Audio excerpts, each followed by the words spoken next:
Adverb तक पढ़ चुके थे लोग ना। आज क्लास में कंजंक्शन स्टार्ट कर रहे हैं। टॉपिक था कंजंक्शन, ध्यान से पढ़ें, ठीक है। जो कंजंक्शन को हिंदी में संयोजक बोलते हैं। मीनिंग जैसे को लिखा है, कि को की मीनिंग होती है टुगेदर। क्या होती है? टुगेदर। और जंक मतलब ऐड करना होता है। क्या होता है? ऐड करना। तो साथ साथ जोड़ने को हम क्या बोलते हैं? कंजंक्शन। ठीक है। तो ये कंजंक्शन करते क्या है? ये कंजंक्शन कनेक्ट करते हैं। क्या करते हैं? कनेक्ट करते हैं। कनेक्ट, ज्वाइंस और लिंक्स। किसको किसको ज्वाइन करते हैं या लिंक करते हैं? वर्ड्स को, फ्रेजेस को और सेंटेंसेस को। Clear? Conjunction is a word which joins or links together words, phrases और sentences. कंजंक्शन का काम ये है दो शब्दों, फ्रेजेस और सेंटेंसेस को जोड़ना। ठीक है ना? एग्जांपल देखो, जैसे हमने लिखा है Vidya is rich. Vidya is healthy. अगर दो सेंटेंस हमें जोड़ने हैं तो हमें करना क्या? सिंपली भाई विद्या के बारे में दोनों बातें हैं, विद्या रिच है और विद्या हेल्थी है। हम क्या करेंगे? विद्या इज रिच, इस विद्या इसकी कोई नीड नहीं, हम इस रिच और जो इससे पैरेलल वर्ड है क्या एंड, इन दोनों को कनेक्ट कर देंगे। तो Vidya is rich and healthy. Clear? Add हो गया कि नहीं? तो ये एंड यहां पर क्या है हमारा? ये कंडीशन है, क्योंकि दो वर्ड्स को ऐड कर रहा है। एक और एग्जांपल भी देते हैं।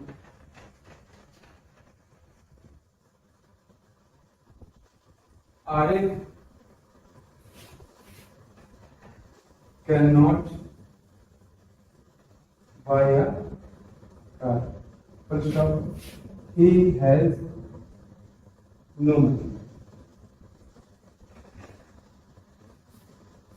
आरिफ कार नहीं खरीद सकता, उसके पास धन है। तो बात क्या होगी? कैसे इसको कनेक्ट कर देंगे? तो Arif can not buy a car because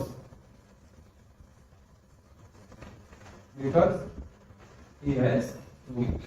connect हो गए सेंटेंस। अभी फुल स्टॉप का कोई यूज है यहाँ पे? नहीं है। Arif can not buy a car because he has no money. तो कंडीशन पहले ही पढ़ चुके हो, 8, 9, 10 फर्स्ट ईयर से पढ़ाई होगा। ठीक है ना? दो वर्ड, फ्रेजर, सेंटेंसेस को जोड़ने का काम, लिंक करने का काम कौन करते हैं? कंजंक्शन। ठीक है ना? तो आगे कंडीशन पढ़ते हैं, इसको नोट कर देते हैं। आगे देखो,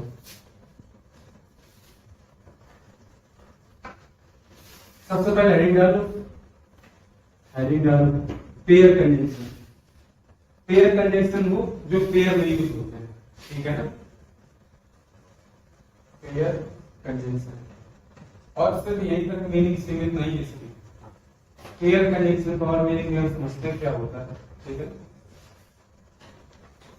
जब भी क्या आइडेंटिकल पार्ट्स दिए, क्या दिए? Identical parts. और दूसरी बात, एज क्लोज एज पॉसिबल हो, मतलब जो वर्ड्स जिनके बीच में कंजंक्शन यूज हो रहा है ना, वो जितना संभव हो सकेगा उतने पास होंगे, उतने नजदीक होंगे। इंपॉर्टेंट क्या? हम राइट से लेफ्ट की ओर आते हैं, इधर से राइट से लेफ्ट की ओर आते हैं। अभी देखेंगे राइट कंसीडरेशन से लेफ्ट कंसीडरेशन क्या होता है। ठीक है? फिलहाल समझ लो कि राइट से लेफ्ट की ओर आना है। एक चीज और देखो, हम पहले एक्सरसाइज एक बताते हैं तुम्हें, फिर या कुछ वर्ड लिखो। जैसे हम जानते हैं हमें यूज किन वर्ड से करना है? आइदर,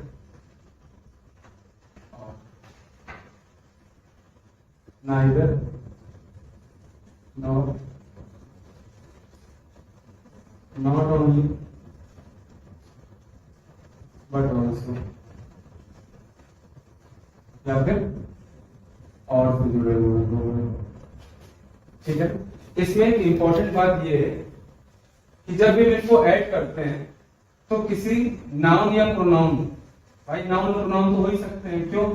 क्योंकि एक बार नाउन अगर आ जाएगा, जैसे हमने देखा सेंटेंस में Arif can not buy a car because Arif has no money, तो ना लिखेंगे इस बार, क्या आरिफ का यूज फिर से करेंगे?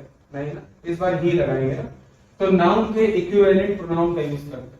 ठीक है ना, तो अगर एक पार्ट में नाउन के इक्विवेलेंट प्रोनाउन आया है तो दूसरे पार्ट में भी क्या होगा? नाउन के इक्विवेलेंट प्रोनाउन, मतलब ये दोनों आपस में आएंगे। क्लियर? अगर इनसे जुड़े हुए वर्ड्स में अगर कोई वर्ब आई है, तो अगर इधर वर्ब है तो उधर भी क्या होनी चाहिए? Add verb. अगर एडजेक्टिव है तो वो एडजेक्टिव से ऐड होगा, और कोई एडवर्ब है अगर तो वो एडवर्ब से ऐड होगा। यहां तक किसी को कोई डाउट है? कोई डाउट हो? हमने क्या कहा, जब इन दोनों वर्ड्स को जोड़ेंगे, जैसे आइदर और से एक वर्ड यहाँ है, एक वर्ड यहाँ है, ये दोनों वर्ड ही सिमेट्रिकल होने चाहिए। ठीक है ना, आइडेंटिकल होने चाहिए। आइडेंटिकल कैसे? कि नाउन प्रोनाउन आए तो नाउन प्रोनाउन ही आएंगे, अगर कोई वर्ब जुड़ी है तो वर्ब ही जुड़ी होगी, एडजेक्टिव है तो एडजेक्टिव से जुड़ेगा, और एडवर्ब है तो एडवर्ब से जुड़ेगा। तो यहां से मेरी बात समझ में क्या है कि पार्ट्स ऑफ स्पीच आइडेंटिकल होने चाहिए, identical parts of speech. Clear? किसको ये बात समझ में नहीं? मतलब नाउन किसी नाउन या प्रोनाउन से ही ऐड होगा इन कंजंक्शन से, वर्ब किसी ऐड होगी वर्ब से। तुम किसी वर्ब के साथ इधर वाले को यूज करो और उसको यूज कर दो किसी एडजेक्टिव के साथ, तो वो गलत हो जाएगा। तो पार्ट्स ऑफ स्पीच कैसे होने चाहिए? आइडेंटिकल, समान होने चाहिए। क्लियर? जितना अधिक संभव हो सके वो उतने पास लिखे होने चाहिए। राइट से लेफ्ट कंसीडरेशन करेंगे। अब मैं एक्सरसाइज लिख रहे हैं, उस एक्सरसाइज में लिखो जरा।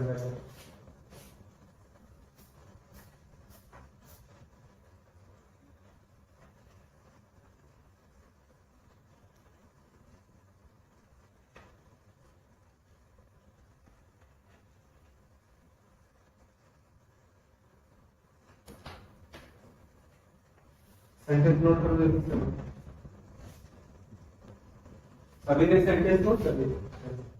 ध्यान सुनो। पहला सेंटेंस लिखा है आइदर रमेश इज टीचिंग और मोहन। ये बताओ, हमने भी क्या कहा? राइट टू लेफ्ट कंसीडरेशन रखना। तो राइट यहां से स्टार्ट करेंगे। राइट टू लेफ्ट का मीनिंग ये है कि जो और के बाद लिखा है ना उसको देखेंगे पहले इसको हमने देखा और मोहन। अब और मोहन को देखा तो मोहन तो एक नाउन है ना, अगर और एक नाउन से जुड़ा हुआ है तो जो आइदर होगा वो भी एक नाउन से जुड़ा होगा। देखो आइदर रमेश है, ये भी बात सही, ठीक है ना, बात समझ आ रही है? आइदर रमेश, लेकिन ये और मोहन जो है ये देखो कितना बाद में लिखा हुआ, तुम इसको क्या कर सकते हो? आइदर रमेश और मोहन इज टीचिंग। तो ये और मोहन भाग के कहां ले आओगे? ये पूरा कहां ले आओगे? ये ले आएंगे हम आइदर रमेश के बाद तीसरे। आइदर रमेश और मोहन इज टीचिंग, या तो रमेश या मोहन पढ़ा रहा। आगे देखो लिखा है इधर साक्षी इज सैड और हैप्पी। तो फिर से राइट से लेफ्ट, जब हम हैप्पी को देखा और से जुड़ा हुआ, बात सुना रही है? तो यहाँ पे एक एडजेक्टिव ऐड है ना और से, तो हमें पता क्या होना चाहिए कि जो दूसरा कंजंक्शन होगा ना, दूसरा पेयर ऑफ कंजंक्शन जो कि आइदर है, ये भी किससे ऐड होना चाहिए? एडजेक्टिव से। तो ये आइदर यहाँ गलत आ रहा है, यहाँ नहीं आना चाहिए। साक्षी इज, अब ये आइदर कहां जाएगा? सेड के पहले, तो यहाँ पे क्या जाएगा? आइदर सेड और हैप्पी। बात समझ में आई कि नहीं? एडजेक्टिव से ही ऐड होगा, ठीक है ना, एक के साथ और आएगा, दूसरे के साथ आइदर आएगा। क्लियर है किसी को? कोई दिक्कत? अगला देखो, she not only works here but also in a firm. क्या होगा सही? बताओ जल्दी से बताओ, किसी को बताना। She not only works here but also in a firm, इसमें क्या रोल है? बताओ, अगर कोई विचार है किसी वही करो। हाँ, सी वर्क्स नॉट ओनली हियर, क्योंकि देखो ना बट ऑल्सो जो तुम्हारा है ना राइट वाला, ये किससे जुड़ा हुआ है? इन अ फर्म। और ये इन फॉर्म तो यहाँ पे एडवर्ब दिखा है। क्यों? अगर ये एडवर्ब है तो बाकी जो नॉट ओनली जो ना जो पहला पेयर होगा कंजंक्शन का वो भी किसी एडवर्ब से ऐड होना चाहिए। यहाँ पे हियर एडवर्ब नहीं है क्या? बोलो है कि नहीं? तो नॉट ओनली कहां पे आ जाएगा? यहाँ से ये आ जाएगा यहाँ पे इस जगह। ठीक, she works not only here but also in a verb. तो आइडेंटिकल होने चाहिए parts of speech. Adverb adverb से ऐड होगा, एडजेक्टिव एडजेक्टिव से ही और नाउन नाउन से ही। क्लियर? कोई दिक्कत किसी? अलग हो। He is neither invited nor her friends। अब ये चीज बताओ, neither के साथ हमने जोड़ दिया किसको? इनवाइटेड को, और nor के साथ her friends को। हमने क्या कहा? राइट से लेफ्ट कंसिडरेशन, तो इसको हम ट्रू मानेंगे। अब nor के साथ अगर her friends क्या अपने आप में नाउन, तो neither भी किससे जुड़ा होना चाहिए? एक नाउन या इक्विवेलेंट प्रोनाउन से। तो neither किसके साथ आना चाहिए? ही के साथ। neither आ जाएगा यहाँ पे NEITH, neither। ये यहाँ नहीं आएगा, कहाँ आएगा? neither he nor her friends। क्या होगा? neither he nor her friends। और उसके बाद देखो सेंटेंस क्या हो जाएगा? सेंटेंस सही लिखो, हो जाएगा neither he nor her friends। हमने कहा ना as close as possible, जितना हो सके पास में रखते हैं। तो neither he nor her friends। अब इंपॉर्टेंट है कि आप यहाँ पे इज लगा दें क्या? इज नहीं लगेगा, ध्यान रखो। इसमें होता क्या है? हेल्पिंग वर्ब अपने पास वाले कंजंक्शन के अकॉर्डिंग लगती है, तो यहाँ पे इज नहीं आएगा। ठीक, क्या आएगा? Are invited. क्लियर? हमें एक चीज और क्या देंगे कि जो हेल्पिंग वर्ब होगी, सुनो, हेल्पिंग वर्ब होगी है ना, वो कैसी होगी? Helping verb according to the nearest subject. Nearest subject के अकॉर्डिंग लगेगी हेल्पिंग वर्ब। तो नियरेस्ट सब्जेक्ट तो हर फ्रेंड्स है ना, नॉट के बाद जो आएगा उसके अकॉर्डिंग क्या आएगा? आर। तो इस नहीं लगेगा। क्लियर? कोई दिक्कत किसी?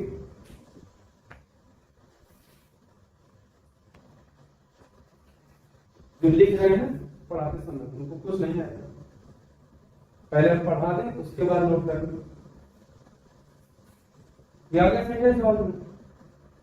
हमेशा जो नियरेस्ट सब्जेक्ट होता है, दैट मींस बाद वाले कंजंक्शन के बाद आने वाला सब्जेक्ट, उसके अकॉर्डिंग हेल्पिंग वर्ब रखी जाती है। अब यहाँ पे हर फ्रेंड्स प्लूरल है इसलिए आर आए, इज नहीं आए। क्लियर? यहाँ पे अगर हर फ्रेंड होता तो फिर क्या लगा होता? तो फिर इज लगा होता। क्लियर हो गया?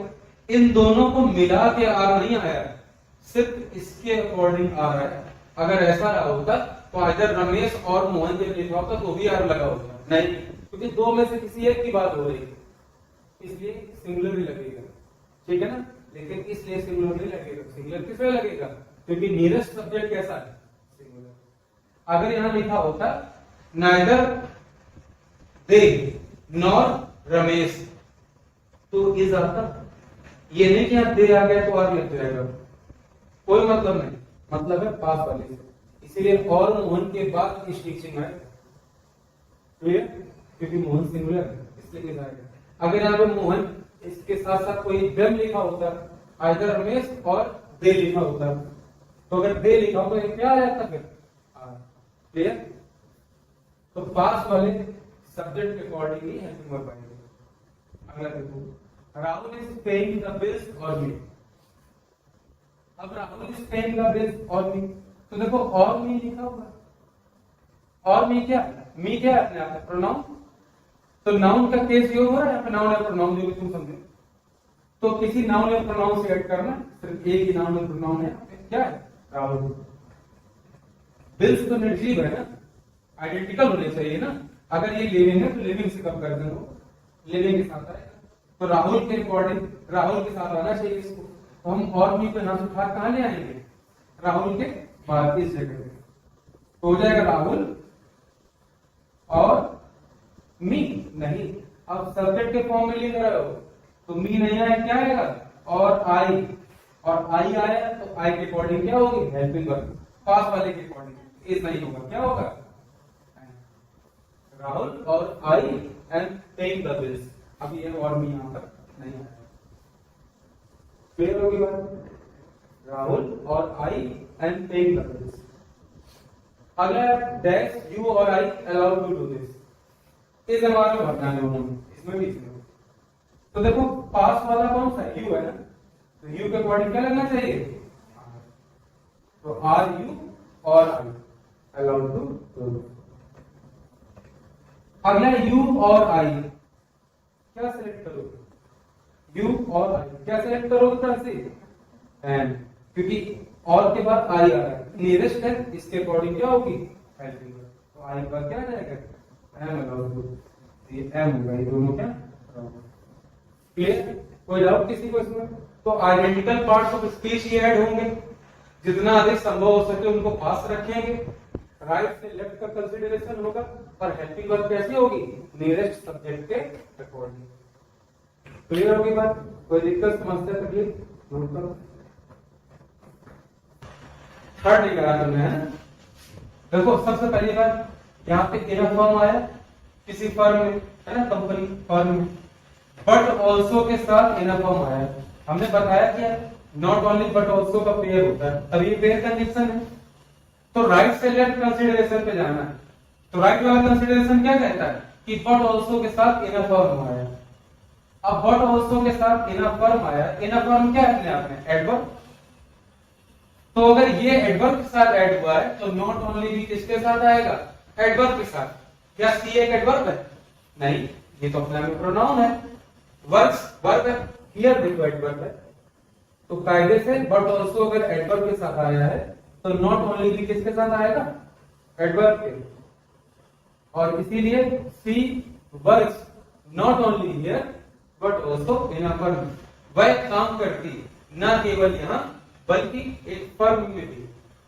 क्लियर? कोई दिक्कत किसी को? कुछ पूछना हो? नोट करो। तो कुछ सेंटेंस लिखना है, ये एक्सरसाइज, उसको नोट करो। इसमें किसी को डाउट है? देखो इन्हीं से रिलेटेड हम कुछ सेंटेंस और लिख रहे हैं, ठीक है ना? उनको लिखो ध्यान से और समझो। हम मेन यूज करेंगे नॉट ओनली बट ऑल्सो। अगली एक्सरसाइज देखो प्लीज।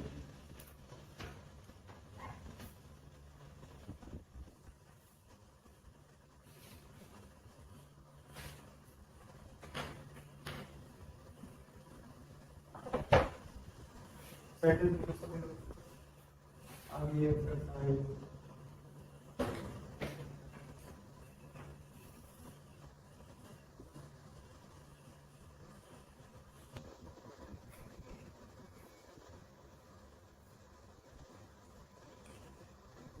तो कोई सेंटेंस कंडीशन को बना राइट। देखो भाई इंपॉर्टेंट सेंटेंस है, ध्यान समझो। पहला सेंटेंस देखा, Nancy was recommended for the post और हर ब्रदर। हमने क्या कहा? पहले हम देखेंगे राइट कंसीडरेशन करके। राइट कंसीडरेशन से जाएंगे तो और हर ब्रदर्स लिखा हुआ है। हर ब्रदर्स क्या है? नाउन है। अगर ये नाउन के साथ ये ऐड है और तो हमें नैंसी को ही नाउन से ऐड करना पड़ेगा, क्योंकि नैंसी या फिर उसके भाई, ये बात की है तो नैंसी के साथ नैंसी, तो और हर ब्रदर्स को आगे लेके आएंगे। क्या हो जाएगा? नैंसी और हर ब्रदर्स। कोई दिक्कत? अब आएगा सेंटेंस, जो रिमेनिंग सेंटेंस है, was recommended for the post. लेकिन हर ब्रदर्स प्लूरल है ना, और पास वाले के अकॉर्डिंग है उम्र बात की, तो वर्क रिकमेंडेड हो जाएगा। और कोई डाउट किसी को? समझ में आया? ये तो करेंगे डिस्प्ले सेंटेंस अभी। अगला देखा, she is not only a teacher but also her friend's mother. तुमने क्या देखा? नॉट ओनली, क्या नॉट ओनली अ टीचर के साथ वो केवल एक शिक्षक शिक्षिका नहीं है, साथ ही साथ हर फ्रेंड्स मदर, अपनी सहेली की मां। ये नहीं, गलत है ये सेंटेंस। बात समझ रहे हो कि नहीं? हमने नॉट ओनली को अ टीचर भी नाउन है, लेकिन ये ऑब्जेक्ट की जगह है, जबकि बट ऑल्सो हमने एक सब्जेक्ट जोड़ा है, हर फ्रेंड्स मदर। तो एक्चुअल में जोड़ना क्या था? बट ऑल्सो के बाद आने वाली हर फ्रेंड्स मदर को हमें जोड़ना किससे? इससे सी से। क्योंकि सेंटेंस तो एक ही है ना हेल्पिंग वर्ब के साथ जो इस से स्टार्ट है, तो इसका हम क्या करेंगे सर, क्योंकि आगे तो सेंटेंस है भी नहीं, वो तो एक वर्ड है सर, एक फ्रेज ही तो है, but also her friend's mother, her friend's mother क्या है, फ्रेज है, तो क्या हो जाएगा she, not only she, not only she but also her friend's mother, क्या बचा, इज अ टीचर। अब बताओ आया समझ? केवल वही नहीं, उसकी सहेली की माँ भी या मित्र की माँ भी एक टीचर। अब हुआ सही नहीं, यहाँ क्या लिखा था, वह एक टीचर ही नहीं है बल्कि अपनी सहेली की माँ भी, अपनी सहेली की माँ भी। तुम बताओ अपनी सहेली की माँ हो जाएगी वो? क्यों? तो सहेली कैसे? सी की सहेली कौन? उसकी माँ, मतलब उसकी। अब इसी सी के लिए जो उसकी मित्र है इस लड़की की, मान लो सी यहाँ पे गीतिका है, और गीतिका की सहेली की माँ कौन हो गई? वही तो हो गई। गीतिका की सहेली की माँ कैसे हो जाएगी? तो गीतिका की सहेली कहाँ है? जो गीतिका की सहेली होगी वो माँ कैसे हो जाएगी उसकी बात? नहीं हो सकती। तो सेंटेंस एक्चुअल में क्या होना चाहिए? नॉट ओनली सी, केवल सी, मतलब यही नहीं, बट ऑल्सो, साथ ही साथ हर फ्रेंड, मतलब इसकी जो मित्र है उसकी माँ भी इज अ टीचर, वो टीचर है।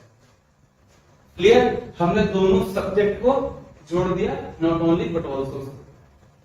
अगला देखो, Pankaj not only draws beautiful pictures but his brother also sells them. एक बात तुम्हें ध्यान है, जैसे मैं तुमसे बोला, never he attended the class. ये ध्यान रखना सेंटेंस। हमने कहा था नेगेटिव वर्ड्स कभी सेंटेंस की शुरुआत में नहीं आते, अगर वो आते हैं तो वो इन्वर्जन क्रिएट करते हैं। ध्यान है, इन्वर्जन होता क्या था, हम ये नेवर तो लिख सकते हैं यहाँ पे, लेकिन नेवर की बात तुरंत क्या नहीं चाहिए, हेल्पिंग वर्ब। तो अटेंडेड यहाँ पे वर्ब की सेकंड फॉर्म है ना, इससे हम डिड को लेके आएंगे, never did he attend the class. इसे क्या बोलते हैं? इन्वर्जन। क्लियर होगी बात की नहीं? इन्वर्जन क्रिएट होता है इस तरह से, जब सेंटेंस के आगे आ जाए क्या, नेगेटिव वर्ड। तो never did he attend the class. Clear? ये सही है, इन्वर्जन था। यहां देखो, Pankaj not only draws beautiful pictures but his brother also sells them. पिछले सेंटेंस इस सेंटेंस में क्या डिफरेंस है? डिफरेंस ये कि यहां पर सी इज अ टीचर, एक बार ही हेल्पिंग वर्ब आई है पूरे सेंटेंस में। देखो यहां पर ड्रॉ भी आई है हेल्पिंग वर्ब और सेल भी आई है हेल्पिंग वर्ब। दोनों सेंटेंस में सब्जेक्ट जो हैं उनकी हेल्पिंग वर्ब अलग अलग। इसका मतलब ये पूरे sentence he not only but also say जोड़े जाएंगे। क्लियर होगी बात? किसको नहीं समझ आए मेरी बात? इस सेंटेंस में क्या था, एक ही हेल्पिंग वर्ब आ रही थी, और मैं हेल्पिंग वर्ब था। अब तक तुमने जितने भी लिखे सभी ऐसा था। इस सेंटेंस में ड्रॉ भी हेल्पिंग वर्ब है इस सेंटेंस के लिए, और his brother also sells them, उसमें सेल भी हेल्पिंग वर्ब है उस सेंटेंस के लिए। दो हेल्पिंग वर्ब आ गई। अगर दो हेल्पिंग वर्ब आई हैं, इसका और सब्जेक्ट भी अलग अलग है, दोनों हेल्पिंग वर्ब के सब्जेक्ट क्या है, हेल्पिंग वर्ब बोल रहे हैं, दोनों मेन वर्ब के सब्जेक्ट अलग अलग, मेन वर्ब सॉरी, यहाँ ड्रॉ मेन वर्ब है, वहां सेल मेन वर्ब। इन दोनों के सब्जेक्ट क्या है? ड्रॉ के लिए सब्जेक्ट कौन है? पंकज, और सेल के लिए सब्जेक्ट कौन है? हिज ब्रदर, उसका भाई। और इस तरह से जब होगा तो दोनों सेंटेंस ऐड किए जाएंगे। अब दोनों सेंटेंस ऐड किए जाएंगे तो दोनों सेंटेंस से पहले आएगा नॉट ओनली और उसके बाद आएगा बट ऑल्सो। क्लियर? तो शुरुआत किससे होनी चाहिए? Not only. Not only Pankaj draws beautiful pictures. अब गलत हो जाएगा, क्यों? क्योंकि नॉट ओनली एक नेगेटिव वर्ड है अगर नेगेटिव वर्ड कभी सेंटेंस के स्टार्टिंग में रखते हो तो क्रिएट क्या हो जाता है, इन्वर्जन, और इस वजह से नॉट ओनली के बाद हेल्पिंग वर्ब आएगी।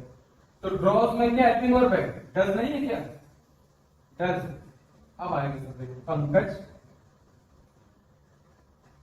Draw beautiful pictures. अब ये सेकंड सेंटेंस है तो ऐसे भी लिखा जा सकता है, कोई दिक्कत नहीं। But his brother also sells them. ठीक है ना, न केवल पंकज अच्छी पिक्चर बनाता है बल्कि उसका भाई उन्हें बेचता भी। तो ये भी बट ऑल्सो लिख के हिज ब्रदर सेल्स देम लिख दोगे तो भी सेंटेंस सही है, but his brother also sells them लिख दोगे तो भी सेंटेंस सही है। वहां से भाव चेंज होगा। बट ऑल्सो के बाद लिखोगे तो साथ ही साथ उसका भाई पिक्चर बेचता भी हो जाएगा, और अगर ऐसे लिखोगे लेकिन उसका भाई उन्हें बेचता भी तो भी ये भाव हो जाएगा, बेच रहे हैं ना, बिक रहे हैं, है ना। यहाँ इंपॉर्टेंट है क्योंकि दोनों सेंटेंस की अलग अलग मेन वर्ब दी गई, अलग अलग वर्ब आएंगे उन्होंने। पिछले सेंटेंस क्या हेल्पिंग वर्ब एक बार थी या वर्ब एक ही बार आई, इस और एक सेंटेंस होगा वर्ब का बताओ कहीं है वर्ब, तो हम सब्जेक्ट को जोड़ लेंगे। लेकिन यहाँ तो दोनों सब्जेक्ट के लिए अलग अलग वर्ब का यूज हुआ तो पूरे सेंटेंस ऐड होंगे। तो यहाँ जो उन्होंने फ्रेज जोड़ी है, not only she subject singular है, नाउन प्रोनाउन है, बट ऑल्सो बात हर फ्रेंड्स मदर क्या है, एक फ्रेज, हम लोग को फ्रेज जोड़ी इस बात की। और यहाँ पूरे सेंटेंस ऐड होंगे क्योंकि दोनों सेंटेंस की मेन वर्ब अलग अलग है। नॉट ओनली को जैसे ही तुम आगे रखोगे तो इन्वर्जन क्रिएट हो जाएगा नेगेटिव वर्ड आगे रखने के कारण, इसलिए तुम्हें डज लिखना पड़ेगा हेल्पिंग वर्ब पहले, फर्स्ट स्टेप बनता जाएगा, वहां सही है। सिमिलरली ये सेंटेंस ये तो कर ही लोगे, हरी है नॉट ओनली सर्व देम, तो देखो नॉट ओनली आ गया। अब वहां देखो but Rohan has also attended them, helping verb अलग अलग, मेन वर्ब अलग अलग, सॉरी वर्ब अलग अलग है दोनों सेंटेंस में, दो हैं तो पहले ही आगे जाएगा, इसलिए दोनों सेंटेंस ही ऐड होंगे तो क्योंकि सब्जेक्ट भी अलग अलग है वर्ब के साथ साथ। यहाँ हरी है और हैज नॉट ओनली सर्व्ड है वर्ब, वहां पे रोहन है और वहां पे हैज आल्सो अटेंडेड है। तो क्या हो जाएगा, नॉट ओनली हरी नहीं, क्यों, नेगेटिव वर्ड है, इन्वर्जन क्रिएट हो गया, हेल्पिंग वर्ब आएगी, हैज दी हुई है, हैज हरी सर, बाकी जो सेंटेंस है वही, but Rohan has also attended. कोई दिक्कत किसी को, कौन है सभी को, किसी को पूछना बताओ, कौन से कुछ पूछना, कोई सेंटेंस नोट कर लीजिए, है ना। ये इन्वर्जन ध्यान से किसी की नहीं, नेगेटिव वर्ड कभी भी सेंटेंस के स्टार्टिंग में आ जाएगा तो इन्वर्जन क्रिएट होता है, और ऐसी स्थिति में नेगेटिव वर्ड लिखने के बाद हम हेल्पिंग वर्ब का प्रयोग करते हैं, फिर सब्जेक्ट और फिर मेन वर्ब। क्लियर,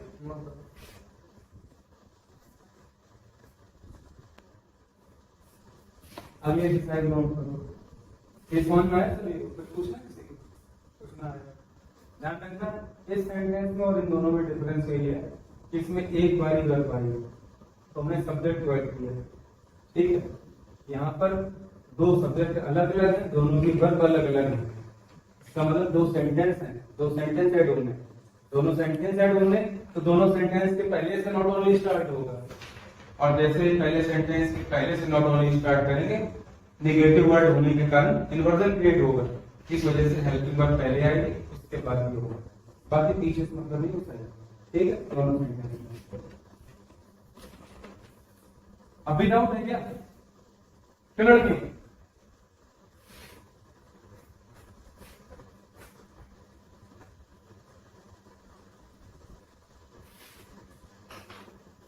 एक एक्सरसाइज और भी कोई लिख सकते,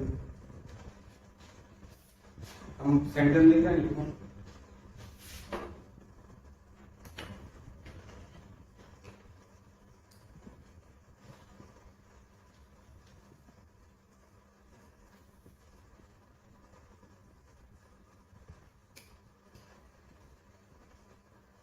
पहले मेरी क्लास में फिर नोट करते रहेंगे। देखो इस तरह का स्ट्रक्चर होगा कि आगे एक सेंटेंस है, बिटवीन आया और बिटवीन के बाद एंड। क्लियर? कोई दिक्कत किसी में आता? दूसरा फ्रॉम और क्या आएगा? एक और स्ट्रक्चर होगा, फ्रॉम के बाद आएगा टिल। क्या आएगा? अब इंपॉर्टेंट क्या है इसमें? इंपॉर्टेंट ये है कि बिटवीन और एंड का जब यूज करेंगे हम इसको प्लेस और टाइम दोनों के साथ यूज कर सकते हैं। प्लेस और टाइम। फ्रॉम और टू का यूज भी प्लेस और टाइम दोनों के लिए कर सकते हैं। प्लेस टाइम दोनों के लिए। लेकिन फ्रॉम के साथ टिल का यूज हम सिर्फ और सिर्फ टाइम में करते हैं। कोई दिक्कत किसी को आता है? अब देखो ये तो दोनों ही प्लेस और टाइम के लिए हो गए, तो इनमें क्या डिफरेंस है? इनमें डिफरेंस ये है कि जब बिटवीन का यूज करेंगे तो स्टैटिक होगा। ये कैसा होगा? स्टैटिक, मतलब स्थिर होगा। क्या होगा? स्थिर होगा। सेंटेंस में अगर स्थिरता है, कोई गति नहीं है, तो क्या लगेगा? प्लेस और टाइम के लिए बिटवीन है। फ्रॉम टू कब लगेगा? जब ये कैसा हो जाएगा? मोशन में हो जाएगा। कैसा हो जाएगा? मोशन में, मतलब उसमें गति होगी। क्लियर? देखो sentence, the company will remain close. Sentence note कर लेंगे पहले, एक बार ट्राई करो। अच्छा बताते हैं, जल्दी नोट करो। देखो जिसको और अच्छी बात में नहीं आया, the company will remain close between 1 PM to 3 PM। Will remain close, क्यों ये क्लोज कर दो, क्लोज होगा। ठीक है ना? विल आया ना तो वर्ब कैसे होगा? क्लोज होगा। अब ऐसे बताओ,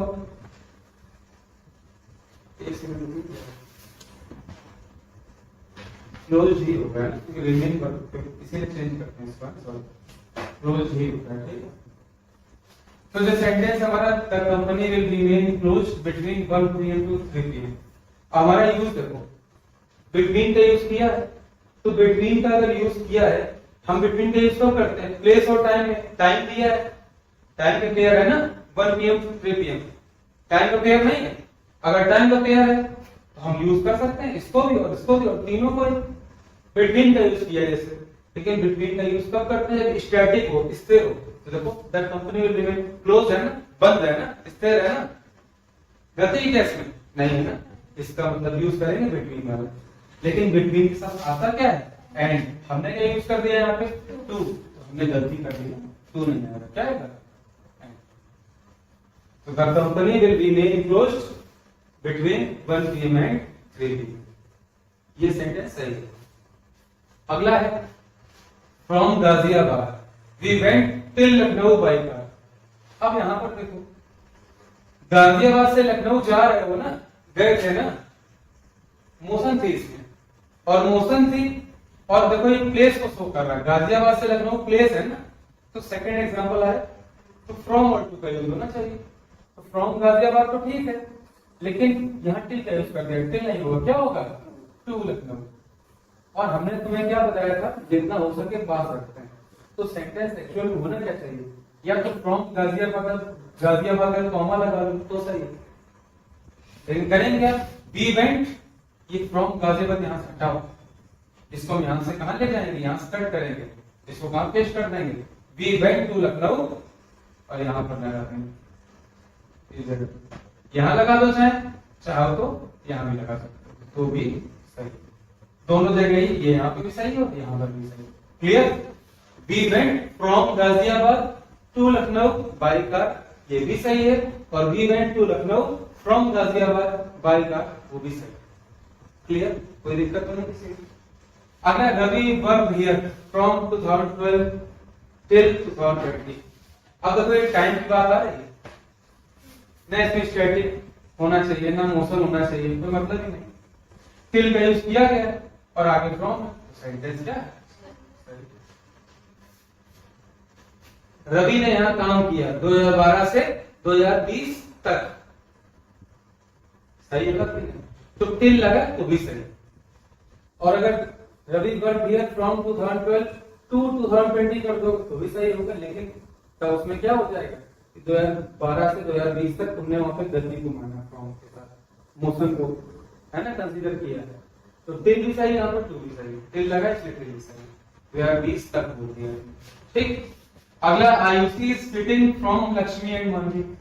बताओ लक्ष्मी एंड मानवी के बीच में सिटिंग बैठी हुई है, बैठी है कैसे, स्टैटिक स्थिर है, फ्रॉम कैसे आ जाएगा, फ्रॉम का टेक क्या आएगा, क्या आ जाएगा, बिटवीन।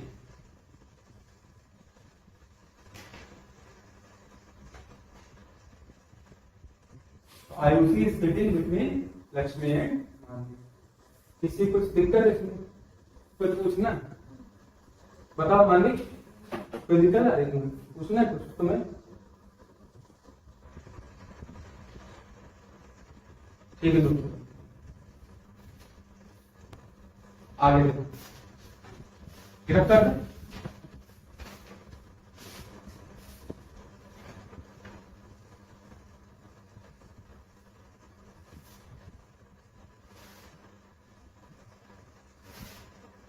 एक सेंटेंस देखना, हमने सेंटेंस लिखा हुआ है, because you came late, therefore the teacher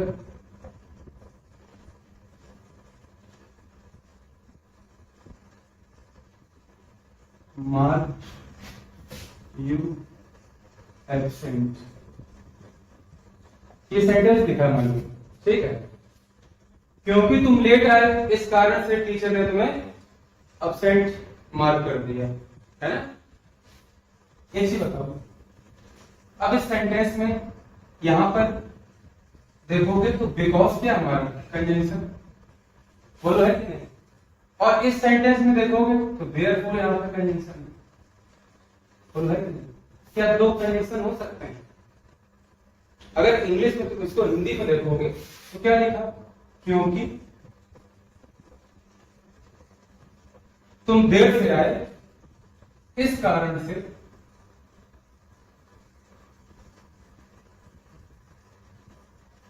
teacher ने तुम्हें अब्सेंट मार्क कर दिया। अब ऐसे बताओ, कारण तो तब दिया जाएगा ना जब कोई बात कही गई हो, जो बात कही भी जा रही है वो तो खुद एक कारण की तरह बताएगी, क्योंकि तुम लेट आए। तो दो कारण कैसे हो सकते हैं, होगा ना। यहां किसी को दिक्कत है? इसको बोलते हैं रीऑर्गेनाइजेशन ऑफ सेंटेंसेस। क्या बोलते हैं? रीऑर्गेनाइज करना। अब जब ये रीऑर्गेनाइज करना है, तुम्हें सेंटेंस में चेक करना है क्या गलत है, तुम क्या करो, सेंटेंस को आगे पीछे करो। देयरफॉर से सेंटेंस लिखा हुआ था, हमने सेंटेंस को क्या कर दिया, उल्टा कर दिया। हमने इस सेंटेंस में लिख दिया देयरफॉर, करके देखो जरा, देखो सही हो रहा क्या। Therefore the teacher marked you absent because you came। ये सेंटेंस लिख दिया हमने। अब तो नीचे बताओ, देयरफॉर कब लगाते हो, जब कोई रीजन हो। बिना किसी रीजन के देयरफॉर तो नहीं लिखा जा सकता है। इसका मतलब सेंटेंस, भाई ये सेंटेंस तो आगे पीछे हो जानी चाहिए, लेकिन करने का तरीका क्या होगा यही समझ रहे। तो हमें चैलेंज क्या मिला कि दो बार यहाँ पे कारण बता दिया गया, एक बार बिकॉज के साथ, एक बार देयरफॉर के साथ। तो ये देयरफॉर वगैरह जो वर्ड होते हैं, देयरफॉर, हेंस, देन, ये सब नहीं आते हैं कारण बताने में, ठीक है ना। जब तक कोई बात नहीं कहेगी इनके लिए तब इनका यूज किया जाता है, और इनकी वजह से इनको लगाया जाता है परिणाम वाले शब्दों के साथ कि इस कारण से ऐसा हुआ। तो कारण तो होना चाहिए, तो बिना कारण के कैसे आ गया, तो इस तरह सेंटेंस नहीं हो सकता ना, हो सकता है नहीं हो सकता। तो देयरफॉर का यूज करना यहाँ पर क्या है, गलत। सेंटेंस कौन सही, the teacher mark you absent because you came late. Teacher ने तुम्हें एब्सेंट मार्क कर दिया क्योंकि तुम देर से आए। समझ में आ रही बात, किसको नहीं समझ में आ रहा बताओ। तो यहां पर बिकॉज का यूज सही। लेकिन मान लो अगर हमने बिकॉज को ही आगे लिख दिया तो फिर क्या होगा, देयरफॉर यहाँ पर नहीं आएगा, दोनों ही कंडीशन में देयरफॉर यहाँ पर होगा। तो ऐसे हम करते क्या है, हम यूज करते हैं कॉमा का, because you came late comma, ये सही, the teacher mark you absent, छोटा सा कॉमा लगा एड्रेस सही हो जाएगा। ये पढ़ते हैं समझता नहीं। तो बिकॉज हो, सिंस हो, इफ हो, एज सून एज हो, ठीक है ना, since, as, because, as soon as, इन सभी के साथ हम क्या लगाते हैं बाद वाले सेंटेंस में, कॉमा। क्लियर, लेकिन एक बार ही होगा, ये अलग नहीं आएगा, ठीक है, बात समझ आई कि नहीं? हमने क्या कहा, हम क्या कर रहे हैं, reorganisation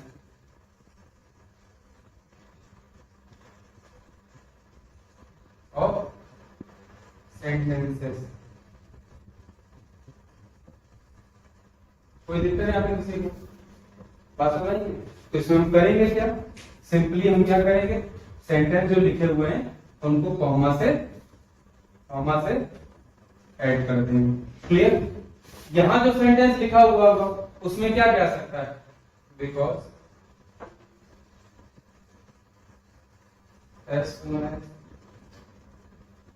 as soon as since as if etc, है ना, ये हो सकता। आएगा क्या नहीं वहां पे, क्या नहीं आएगा, therefore और then और so और hence, इस तरह के जो वर्ड्स होंगे ये इनका यूज बिल्कुल भी नहीं किया जाएगा। क्लियर, ये नहीं यूज होंगे और ये वाले सभी यहाँ पर इनके साथ सेंटेंस होगा, फिर कॉमा होगा, फिर दूसरा सेंटेंस होगा। Clear, since I was let the teacher find me, क्योंकि मैं लेट था इसलिए टीचर ने उस पर फाइन लगाया। क्लियर, कोई दिक्कत तो नहीं किसी को, समझ में आएगी नहीं, जल्दी से नोट करो। कोई डाउट है इसके क्या भी, सिर्फ तुम्हें करना क्या है, रीऑर्गेनाइजेशन। तुम रख के देखो आगे पीछे दोनों को उनके कंजंक्शन के साथ, तुम्हें खुद ही समझ में आ जाएगा कौन सा सही कौन सा गलत। क्या therefore the teacher mark be absent हो सकता है, कहीं पढ़ा इससे अपने आप ही गलत करता है ना फेल करने से। लेकिन अगर ये सेंटेंस पीछे लिखा हो देयरफॉर तब भी नहीं आएगा, तब क्या लगेगा, कॉमा। या तो ये लिखो the teacher mark you absent because you came late, या फिर because you came late comma the teacher mark you absent. Preference किसको दोगे, किसको दोगे, इसको प्रेफरेंस इसको देंगे, ध्यान रखना इसको सेकेंडरी रखना हमेशा। क्लियर, कोई दिक्कत किसी को, ध्यान रीऑर्गेनाइजेशन क्या होगी, सेंटेंस यहां लिखा जा सकता है और ये वाला कोई ट्रांसफर हो सकता है, नोट करो। देखो हम एक्सरसाइज लिख रहे हैं, जल्दी से नोट करो, एरर सही करनी है, क्या सही करनी है, एरर जल्दी से नोट करो, एक्सरसाइज जो लिखने जा रहे हैं।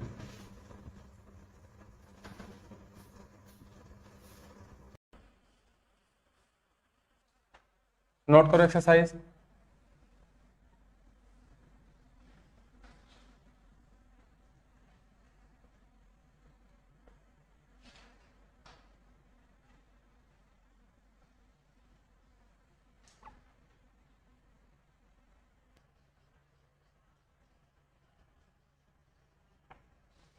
ये सेंटेंस सभी लोगों ने नोट कर लिए, जल्दी से इनको नोट करो, है ना, रीऑर्गेनाइजेशन करके देखो, अगर दोनों इधर उधर आ जा रहे हैं अपने अपने कंजंक्शन के साथ तो सही है, नहीं तो हम क्या करेंगे, कॉमा यूज करेंगे। ठीक है, सरल है, करके देखो।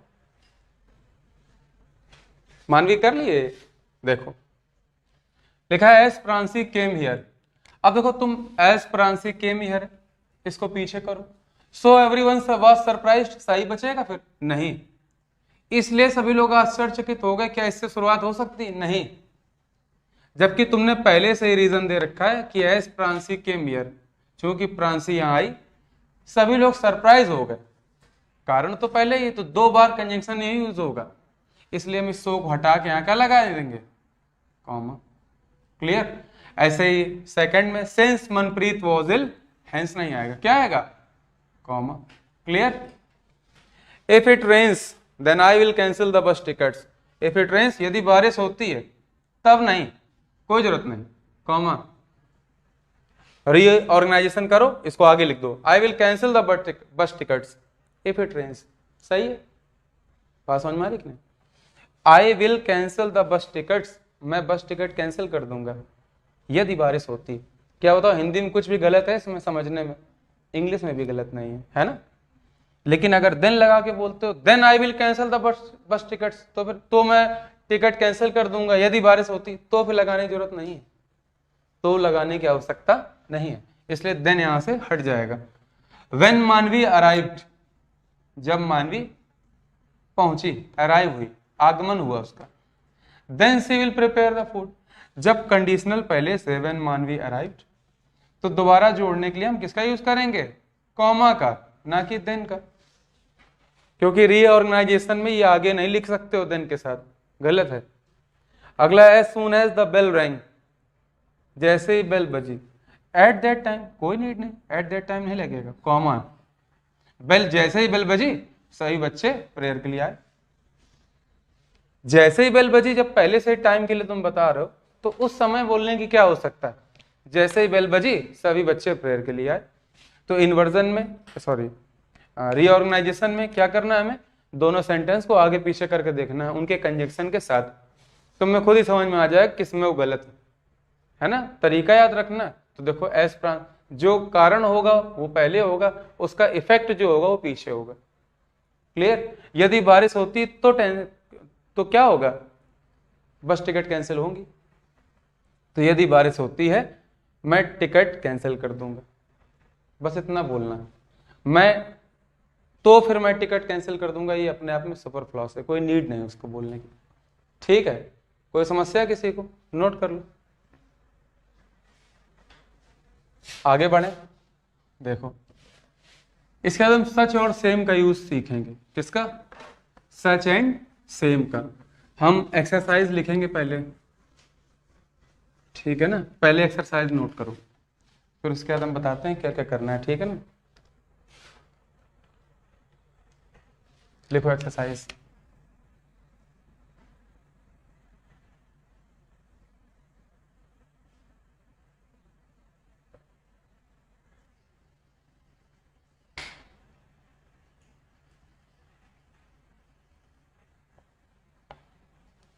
ये सेंटेंस नोट करो जल्दी से। देखो भाई, सेंटेंस तो देखो, पहले दो सेंटेंस में खास बात क्या है कि यहां द सेम आ रहा है कि नहीं आ रहा?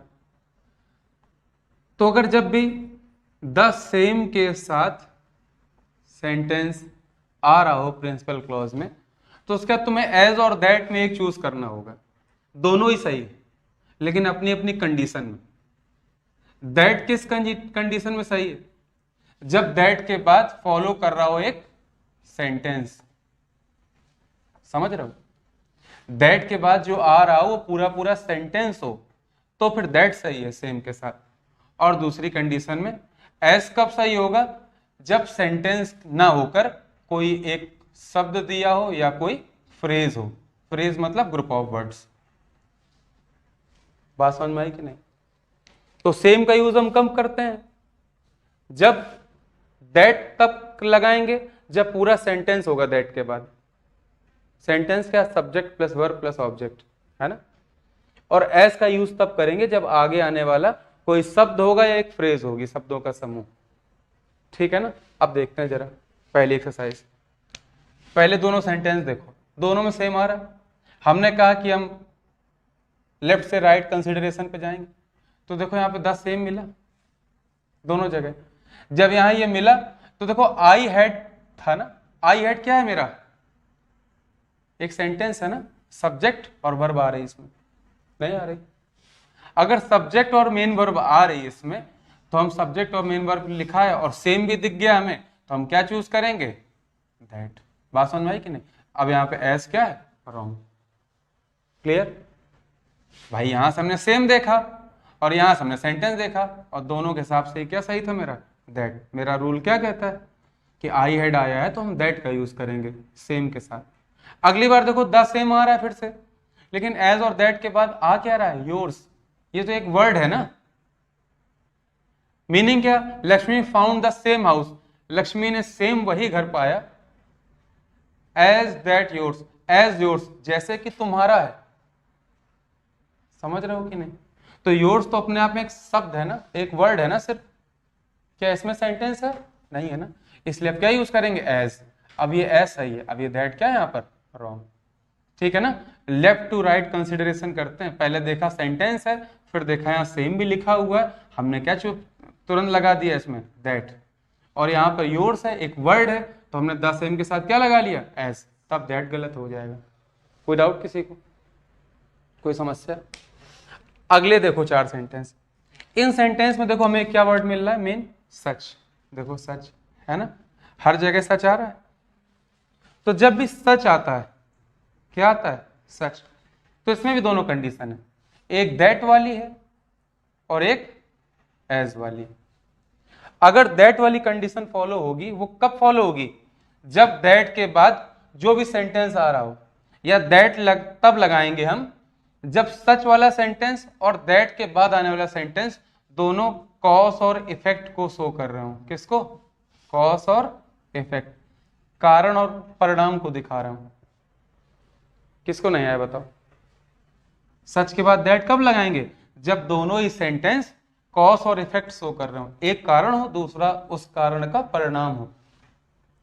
एज कब लगाएंगे? एज हम तब लगाते हैं जब हमें कंपैरिजन करना हो। क्या करना हो? कंपैरिजन, तुलना करनी हो। और दोनों ये भी सेंटेंस, ये पूरे पूरे सेंटेंस होते हैं, लेकिन ध्यान रखना, ठीक है ना? क्या एक वर्ड में तुम पूरा इफेक्ट बता सकते हो? नहीं, तो ये दोनों ही सेंटेंस होंगे। कंपैरिजन एक सेंटेंस का दूसरे सेंटेंस से होता है कि नहीं होता? राम का श्याम से कंपैरिजन करोगे तो उसके क्रियाकलाप से करोगे ना, उसके कार्य से, और कार्य करवाओगे तो वर्ब आएगी ना, और वर्ब आएगी तो सेंटेंस बनेगा ना। तो यहां तो दोनों सेंटेंस ही होंगे। एज है तो कंपैरिजन है, मतलब कंपैरिजन है तो सच के साथ एज का यूज होगा, और कारण परिणाम दिख रहा है तो सच के साथ दैट का यूज करेंगे। कोई डाउट किसी को? कुछ पूछना? देखो sentence, there was such a crowd in the rally. देखो सच अ क्राउड आया, इतनी भीड़ थी। अब देखो that we return to our house या as we return to our house, क्या सही होना चाहिए? भाई क्राउड में बहुत भीड़ थी ना, ये कारण था, इसका परिणाम क्या निकला? कि तुम घर लौट आए। तो कॉज और इफेक्ट का सिनेरियो बन रहा है, और इस वजह से हम दैट को सिलेक्ट करेंगे। एज क्या हो जाएगा यहां पर? Wrong. Clear? Similarly, Utkarsha is not such a girl as that I had thought of. Utkarsha ऐसी लड़की नहीं है जैसा कि मैंने सोचा था। यही तो बोलोगे, यही तो बोलोगे। तो देखो आई हैड थॉट ऑफ, हमने यहां पर क्या देखा? क्या परिणाम निकल रहा है क्या इसका? उत्कर्षा ऐसी लड़की नहीं, इसका परिणाम थोड़ी निकला। ये कंपैरिजन कर रहे हैं, ठीक है ना, कि मुझे इस बात की मतलब वो नहीं थी, मैंने नहीं सोचा था कि वो ऐसी लड़की होगी। तो यहाँ पे क्या है? कंपैरिजन है, तो इसलिए यहाँ पर दैट रॉन्ग है। अब क्या आ जाएगा? एज। और देखो एज माने जो हिंदी में अर्थ निकालोगे तो निकलेगा जैसा कि, और दैट माने निकलेगा कि। पहले सेंटेंस की अगर हिंदी मीनिंग जाननी है तो क्या लिखा है? रैली में इतनी भीड़ थी कि हम घर लौट आए। दूसरा क्या है? उत्कर्षा ऐसी लड़की नहीं है जैसा कि मैंने सोचा था। उत्कर्षा ऐसी लड़की नहीं कि मैंने सोचा था, नहीं ना, जैसा कि, तो एज लगेगा। और इसीलिए एग्जाम्पल लिखते समय हम एज लिखते हैं, जैसे। क्लियर? तो जैसा कि अर्थ निकले तो एज लगा लो, और की निकले अगर तो दैट लगा लो, ठीक है ना। सच मान होता है इस तरह। Rishikesh is such a beautiful place. Rishikesh इतना सुंदर प्लेस है ना। कश्मीर इज, सेंटेंस तो होना ही होना है, लेकिन यहां पर हम क्या कर रहे हैं? कंपैरिजन कर रहे हैं ना, दोनों में कंपैरिजन कर रहे हैं, तो क्या कर सकते हैं? एज। दैट यहां पे क्या है? रॉन्ग। क्लियर? अगला है सच अ स्ट्रेंज रिडल। इतनी विचित्र पहेली ये थी, no one could solve it, कि इसको कोई सॉल्व नहीं कर सका। क्या है? कंपैरिजन है। क्या निकल रहा है? रीजन, सॉरी, कॉज और इफेक्ट, रीजन रिजल्ट या कॉज इफेक्ट जो बोलना, क्योंकि ये कारण है कि वो कठिन थी पहली, स्ट्रेंज थी पहली, उसका परिणाम क्या निकला? कि उसको कोई भी सॉल्व नहीं कर सका। तो कॉस इफेक्ट आ रहा है इसलिए क्या सेलेक्ट करेंगे, दैट। यहां पर एज क्या है, अराउंड। कोई दिक्कत किसी को? तो हमने क्या कहा, सबसे पहली बात सेम का यूज कैसे करेंगे, सेम के पहले द जरूर आएगा एंटीसीडेंट में, ध्यान रखना। समझ रहे हो कि नहीं? क्योंकि ऐसा ही बोलते हैं, यहां पर हम निश्चित करते हैं, पहले ही बता चुके हैं ये बात हम, ठीक है ना। प्रोनाउन में सेम के पहले द आएगा, तो अगर सेंटेंस है आगे तो दैट लगेगा, और अगर वर्ड या फ्रेज है तो एज लगेगा। और सच की कंडीशन में अगर कारण परिणाम दिख रहा है तो दैट लगाएंगे, और कंपैरिजन किया जा रहा है दोनों सेंटेंस में तो एज लगाएंगे। यहां पर खास बात यह कि दोनों ही सेंटेंस होंगे, ठीक है ना। यहां फ्रेज का कोई मतलब नहीं। कोई दिक्कत किसी को? ठीक है, नोट करो। देखो आगे भाई, इसमें कुछ पूछना है किसी को? कोई डाउट है? नहीं होगा। देखो रिलेटिव प्रोनाउन जब हमने पढ़े थे तो रिलेटिव प्रोनाउन विच, हु, हुम, दैट वगैरह जो आते थे वो भी तो एक तरह से सेंटेंसेस को जोड़ते ही थे। क्या वो कंजंक्शन नहीं हो सकते? बताओ, हो सकते हैं ना। तो रिलेटिव प्रोनाउन हम प्रोनाउन में पढ़ चुके हैं वैसे, लेकिन वो कंजंक्शन भी होते हैं। इस बार हम थोड़ा सा एक रिवीजन करा देते हैं छोटा सा बस उसका। तो रिलेटिव प्रोनाउन की एक्सरसाइज लिखनी है, लिखो। रिलेटिव प्रोनाउन की एक्सरसाइज लिखो।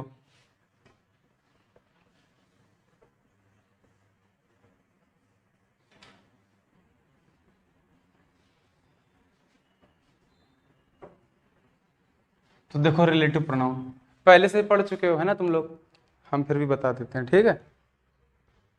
लिखा है Sarla watched a movie, it was awesome. दोनों सेंटेंस को जोड़ना, तो देखो मूवी को जोड़ना पड़ेगा ना, मूवी ही तो ऑसम थी। मूवी के लिए ये वर्ब आ रही है, तो इट को यहां से कट करेंगे, मूवी के लिए हम क्या लगा लेंगे, क्योंकि ये निर्जीव है ना, नॉन लिविंग है, इसलिए क्या लगाएंगे, विच। तो क्या हो जाएगा, Sarla watched a movie which was awesome. कोई डाउट किसी को?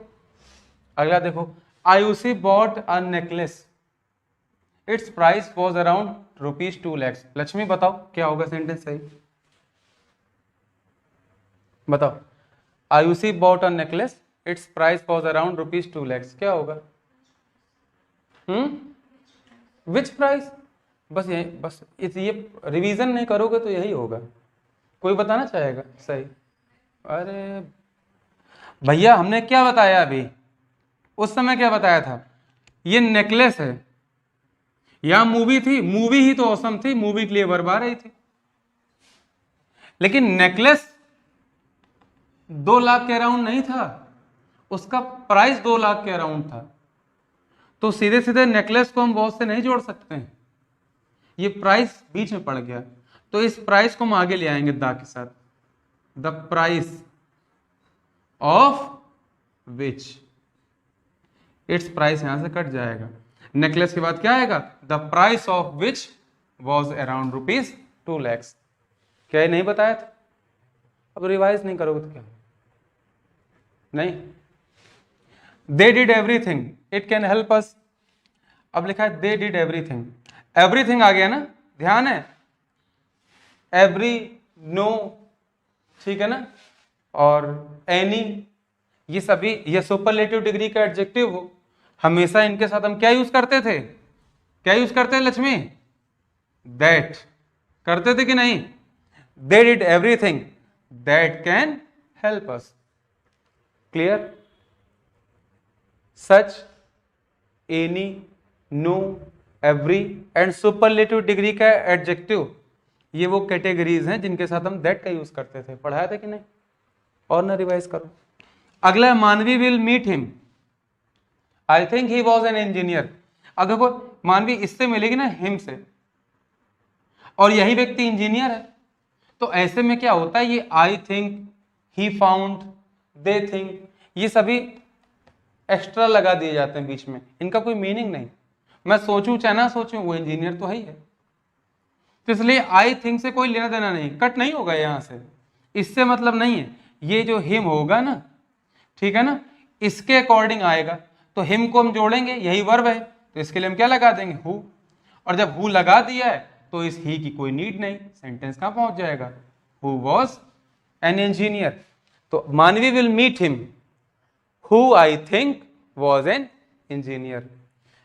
हिम आएगा फिर हु आएगा, सॉरी उधर कर दिया, और उसके बाद आई, ये हु आई थिंक, ही तो लगेगा नहीं क्योंकि हिम के लिए हमने हु लगाया। तो him who I think was an engineer. सभी को ध्यान है ना ये बात। तो हु का यूज तब करते हैं जब इसके लिए ही वर्ब दे दी जाए, लेकिन कोई थर्ड सब्जेक्ट हो तो हम हुम का यूज करते हैं। और ये I think, we found, they feel, ये सब लगा दोगे ना, इनका कोई मीनिंग नहीं, ठीक है ना। हमें करना क्या है, हमें लगाना क्या है, हु का ही, इसके हिसाब से और इसकी वर्ब को। क्लियर? कोई डाउट किसी को? नोट करो।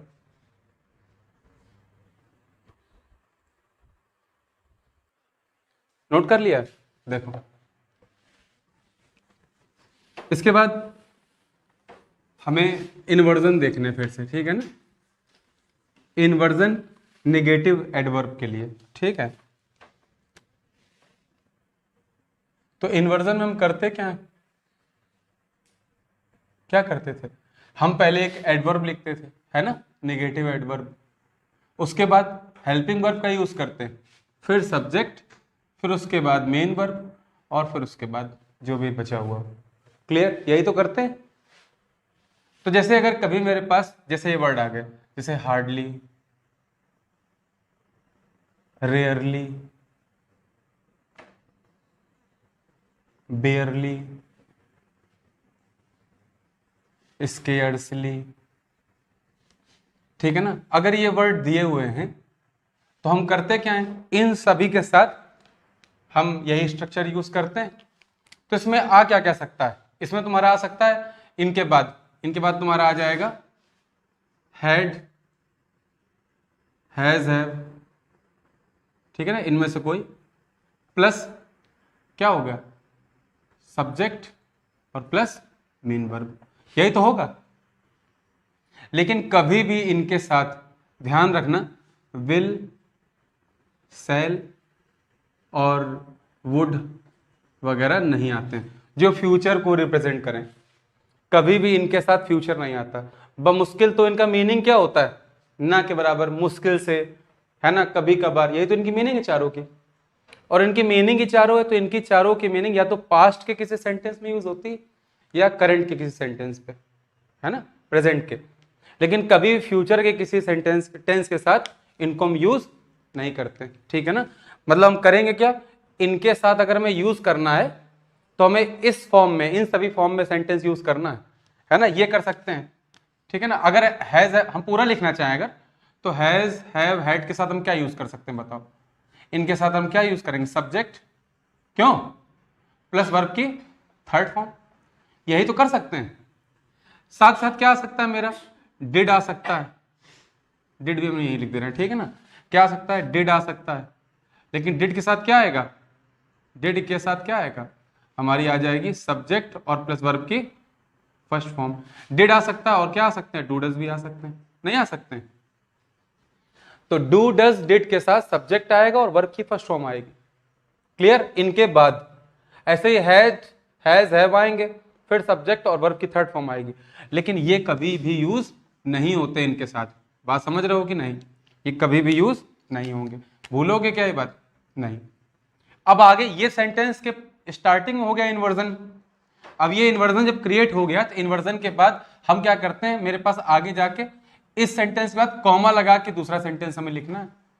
लेकिन अब इंपॉर्टेंट ये कि हम कॉमा का यूज क्यों नहीं करते हैं। तुमने देखा ही होगा हम वेन लगाते हैं, रटा होता है लोगों को, है ना।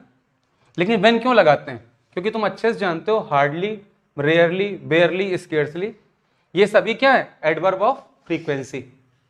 ये फ्रीक्वेंसी में यूज होते हैं। और फ्रीक्वेंसी क्या होती है, कितनी बार, है ना, कोई चीज तुम कितनी बार करते हो। जैसे मैं डेली स्कूल जाता हूं, तो फ्रीक्वेंसी क्या है, डेली स्कूल जाना है ना। तो ये डिपेंड किस पे करता है, टाइम पे करता है ना। फ्रीक्वेंसी किस पे डिपेंड करती है, फ्रीक्वेंसी का मीनिंग ही टाइम के करस्पॉन्डिंग है, ठीक है ना। मैं रोज सुबह टहलने जाता हूं, तो फ्रीक्वेंसी क्या है, डेली टहलने जाने की। तो फ्रीक्वेंसी में टाइम का पता चलता है ना, फ्रीक्वेंसी टाइम को रिप्रेजेंट करती है। और टाइम के लिए हम किसका यूज करते हैं, व्हेन का, कब का।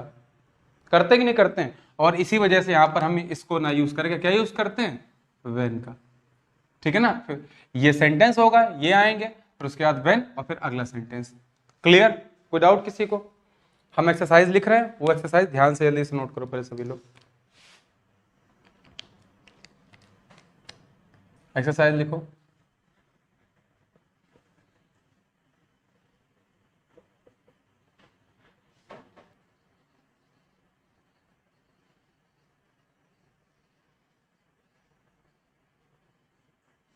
सभी लोगों ने सेंटेंस नोट कर लिया? क्यों? इन सेंटेंसेस को नोट करो, जो तरीका बताया वो समझ लो, ठीक है ना? इनके बाद हमें क्या चाहिए? अगर हैड हैज हैव लगाएंगे तो सब्जेक्ट और उसके बाद की थर्ड फॉर्म और आगे व्हेन आएगा, कॉमा नहीं आएगा, ठीक है ना? बात समझ रहे हो ना भाई? कॉमा कैसे लगा सकते हो? कॉमा किस में लगाते हैं हम? रीऑर्गेनाइजेशन में। और रीऑर्गेनाइजेशन में कॉमा लगाते हैं, उसमें सेंटेंस इधर उधर होते हैं। अगर इधर उधर करोगे तो इन्वर्जन कैसे क्रिएट होगा, है ना? दूसरी बात, ये एडवर्ब ऑफ फ्रीक्वेंसी है। अगर ये एडवर्ब ऑफ फ्रीक्वेंसी है तो इनके बाद आना क्या चाहिए? टाइम के लिए व्हेन आना चाहिए, नहीं ना चाहिए? क्योंकि फ्रीक्वेंसी किसको डिनोट करती? टाइम। और टाइम के लिए हम यूज करते हैं व्हेन का, इसलिए हमने व्हेन को ही चूज किया कॉमा की जगह पे। कॉमा लगा नहीं सकते कि कॉमा हटाओगे मतलब कॉमा लगाओगे तो रीऑर्गेनाइजेशन किया जा सकता है, जो कि इसमें संभव नहीं है ना? क्योंकि फिर यहाँ पे इन्वर्जन नहीं क्रिएट होगा। और जब ये फिक्स हो गया पैटर्न इनका, तो हम कॉमा नहीं लगा सकते। क्यों? क्योंकि ये एडवर्ब ऑफ फ्रीक्वेंसी है, कॉमा लगाना गलत है। क्या यूज होगा इनके साथ? टाइम यूज होगा, फ्रीक्वेंसी की वजह से। सेंटेंस करते हैं एक, है ना? फिर नोट कर लेना। हार्डली सी रीच्ड हर हाउस, हर सन रैन टुवर्ड्स हर। हार्डली से यूज हुआ, सेंटेंस स्टार्ट हुआ। तो हार्डली के वजह से हमें क्या चाहिए? Helping verb. रीच्ड यहाँ पे क्या? वर्ब की सेकंड फॉर्म। तो रीच वर्ब की सेकंड फॉर्म में क्या आता है? डिड आता है। तो हम डिड यहां ले आएंगे, तो ये हो गया डिड, ठीक है ना? जब ये डिड यहां आ जाएगा तो क्या ये रीच्ड रह जाएगा? फिर नहीं, ये क्या बन जाएगा अपने आप में? वर्ब की फर्स्ट फॉर्म। तो यहां से हम ये ई डी क्या कर देंगे? कट कर देंगे। Hardly did she reach her house. अब यहां कॉमा आ रहा है, कॉमा लगाएंगे इसे? नहीं। क्यों? क्योंकि एडवर्ब ऑफ फ्रीक्वेंसी, इसलिए क्या आना चाहिए? व्हेन, इसलिए कॉमा नहीं। क्या आएगा? व्हेन। क्लियर? कोई डाउट किसी को? यहां वर्ब की सेकंड फॉर्म है तो वहां भी सेकंड फॉर्म है, ठीक है ना? पास्ट फॉर्म ही होनी चाहिए। क्लियर? अगला, rarely Akanksha had seen her mother. यहां रेयरली आ रहा है। अगर रेयरली आ रहा है, आकांक्षा के बाद जो हैड आ रहा है, ये पास्ट परफेक्ट फॉर्म है? नहीं है, पास्ट पार्टिसिपल फॉर्म। तो हैड ये यहां होना चाहिए क्या? नहीं। इस हैड को यहां से कट करेंगे, कहां ले आएंगे? यहां रेयरली की जस्ट बाद, तो ये आ जाएगा यहां पे हैड। तो rarely had Akanksha scene her mother. लेकिन फिर से देखो कॉमा आ गया यहां पे। क्या कॉमा होगा? नहीं, कॉमा की जगह क्या होगा? व्हेन। कोई डाउट किसी को? अगला बेयरली। अगर बेयरली है तो हमें तुरंत चाहिए क्या? Helping verb. रिसीव्ड क्या? Has received, present perfect. तो हैज यहां हो सकता है? नहीं। कहां आ जाएगा? यहां आगे। तो has, barely has she received her salary. When अपनी जगह सही है, बिल्कुल सही है। When she goes for shopping, present में, आगे प्रेजेंट। क्लियर? अगला देखो, पहले वाला करो। अच्छा, स्केर्सली रमन ब्रिंग्स सम कुकीज। फिर से वैसे ही, पर ब्रिंग्स आ गया। ये क्या है? Present indefinite. तो डू डज के साथ वर्ब की फर्स्ट फॉर्म आती है, तो हम यहां का जो डू डज होगा वो सब्जेक्ट के अकॉर्डिंग आएगा। सब्जेक्ट सिंगुलर है तो क्या यूज करेंगे हम? डज यूज करेंगे। क्यों भाई? तो स्केर्सली डज रमन। अब ब्रिंग्स रह जाएगा क्या? नहीं। अब क्या हो जाएगा अपने आप ही? ब्रिंग, क्योंकि वर्ब की फर्स्ट फॉर्म लिखते हैं। सम कुकीज। अब व्हेन और कॉमा में क्या सेलेक्ट होगा? व्हेन। कॉमा क्या है? रॉ। कोई दिक्कत किसी को? इन दोनों को देखो, इन्हीं की हमने बात की थी। फ्यूचर में फ्यूचर की संकल्पना नहीं होती है। अगर कहीं लिखा है when they will come I will go with them, ये गलत है। व्हेन दे कम, जब वे आते हैं मैं उनके साथ जाऊंगा, ये सही है। जब वे आएंगे मैं उनके साथ जाऊंगा, ऐसा नहीं होता। ये हिंदी में बोलना ठीक लगता है, इंग्लिश में ऐसा नहीं होता, ठीक है ना? फ्यूचर में फ्यूचर नहीं होता। जब पहला जो फ्यूचर है, कंडीशनल जो सेंटेंस है, वो प्रेजेंट में रहता है। जब उस कंडीशन में तुम पहुंच जाओगे तब आगे की बात फ्यूचर बनेगी। समझो इस बात को। नहीं बात समझ में आई? जब वो आ जाएगा वो उस समय का तुम्हारा प्रेजेंट बन चुका होगा। जब वो कंडीशन फुलफिल हो जाएगी, इफ ही कम्स, यदि वह आता है, हम मूवी देखने जाएंगे, तो फिर अगला फ्यूचर क्या होगा मूवी देखने जाने वाला? We will go for movie. Clear होगी बात? कोई दिक्कत तो नहीं किसी को? इन्वर्जन में क्या होता है? इन्वर्जन वैसे भी नेगेटिव होते हैं और फ्यूचर को भी नेगेटिव, एक तो फ्यूचर में बात कर रहे हो दोनों सेंटेंस में, वो भी नेगेटिविटी के साथ, ऐसा नहीं होता है। इसलिए हम क्या करेंगे, ये दोनों सेंटेंस में जिसमें विल आ रहा है, देखो यहां विल आ रहा है, तो पहले तो यहां विल नोटिस आ रहा है, तो ये विल नोटिस नहीं, विल होना ही नहीं चाहिए। इसको हम क्या बनाएंगे? Present indefinite. अब प्रेजेंट इंडेफिनिट बनाएंगे तो सरिता के लिए क्या होना चाहिए? Hardly does. Sarita notice the changes. Does यहां आ गया तो फर्स्ट फॉर्म रहेगी, सही है। अब यहां पे वेन और कॉमा में क्या आ जाएगा? वेन कॉमा रॉन्ग है। अब सी विल गेट एंग्री, फिर भाई कभी भी इन्वर्जन में, ठीक है ना, निगेटिव जो एडवर्ब आते हैं तो ऐसे इन्वर्जन में कहीं पे भी सेंटेंस में फ्यूचर नहीं यूज होगा, दोनों ही किस में यूज होते हैं? प्रेजेंट में। वैसे ही मुश्किल से काम हो पा रहा है निगेटिव सेंटेंस, तो दोनों जगह फ्यूचर नहीं आता। वो कंडीशनल जो हमने बताया उसमें एक जगह फ्यूचर बन सकता है, यहां नहीं बनेगा। तो when she will get angry नहीं, व्हेन सी गेट्स एंग्री। समझ गए? क्लियर? कोई डाउट किसी को? ध्यान रखोगे बात? सिमिलरली स्केर्सली वाले में कर लो, the government will have helped. यहां विल हैव आ रहा है ना, इसका मतलब फ्यूचर परफेक्ट था, तो हमें तो परफेक्ट यूज कर सकते हैं, फ्यूचर नहीं यूज कर सकते हैं, तो विल तो कटेगा, लेकिन अभी हैव भी चला जाएगा, क्योंकि हैव गवर्नमेंट के अकॉर्डिंग आएगा। गवर्नमेंट तो सिंगुलर होगी जब यूनिटी के साथ काम कर रही है, तो हम इसके लिए क्या लगाएंगे गवर्नमेंट के हिसाब से? हैज। तो scarcely has the government helped them, third form तो आएगी देम। व्हेन और कॉमा में, व्हेन कॉमा रॉन्ग है। दे विल नहीं, क्या? व्हेन दे रिटेलिएट, ये तो वैसे ही फर्स्ट फॉर्म में लिखा है क्योंकि ये प्लूरल है, तो सीधे सीधे मेन वर्ब आती तो सही है। अभी हो गया सेंटेंस सही। कोई दिक्कत किसी को? कर लोगे? कुछ पूछना है? कुछ ना आ रहा हो तो पूछ सकते हो, अभी हम बता रहे हैं, पूछो। कुछ नहीं पूछना है किसी को, बहुत अच्छी बात है। नोट करो, जल्दी से नोट करो इसको। आगे देखो, इसमें किसी कुछ पूछना है? देखो एक बात और समझो,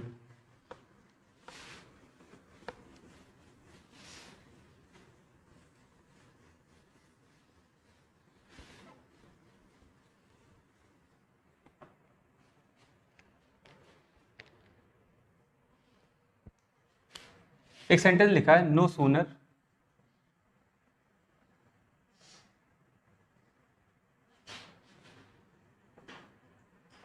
the boy had seen his father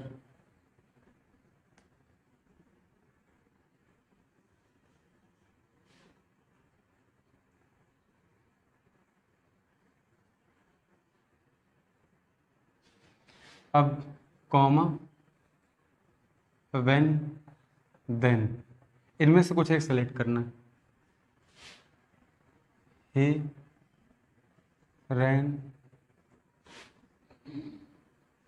towards him बस इतने ठीक। जैसे नो सूनर दिया हुआ है, नो सूनर क्या है अपने आप में भाई? ये भी तो एक नेगेटिव वर्ड है, एक नेगेटिव वर्ड है, तो इससे भी इन्वर्जन क्रिएट हुआ, ये भी नेगेटिव एडवर्ब हुई। अब इंपॉर्टेंट क्या है कि नो के बाद सून आता तो नेगेटिव एडवर्ब है, लेकिन देखो सून के बाद ई आर आ गया, ई आर आ गया ना, ये ई आर क्या दिखा रहा है? Comparative degree. क्या शो कर रहा है? Comparative degree. इन्वर्जन क्रिएट हुआ तो तुरंत क्या चाहिए? हेल्पिंग वर्ब, और तुरंत हेल्पिंग वर्ब चाहिए, इसीलिए ये जो सॉ आ रहा है ना, ये वर्ब की सेकंड फॉर्म है।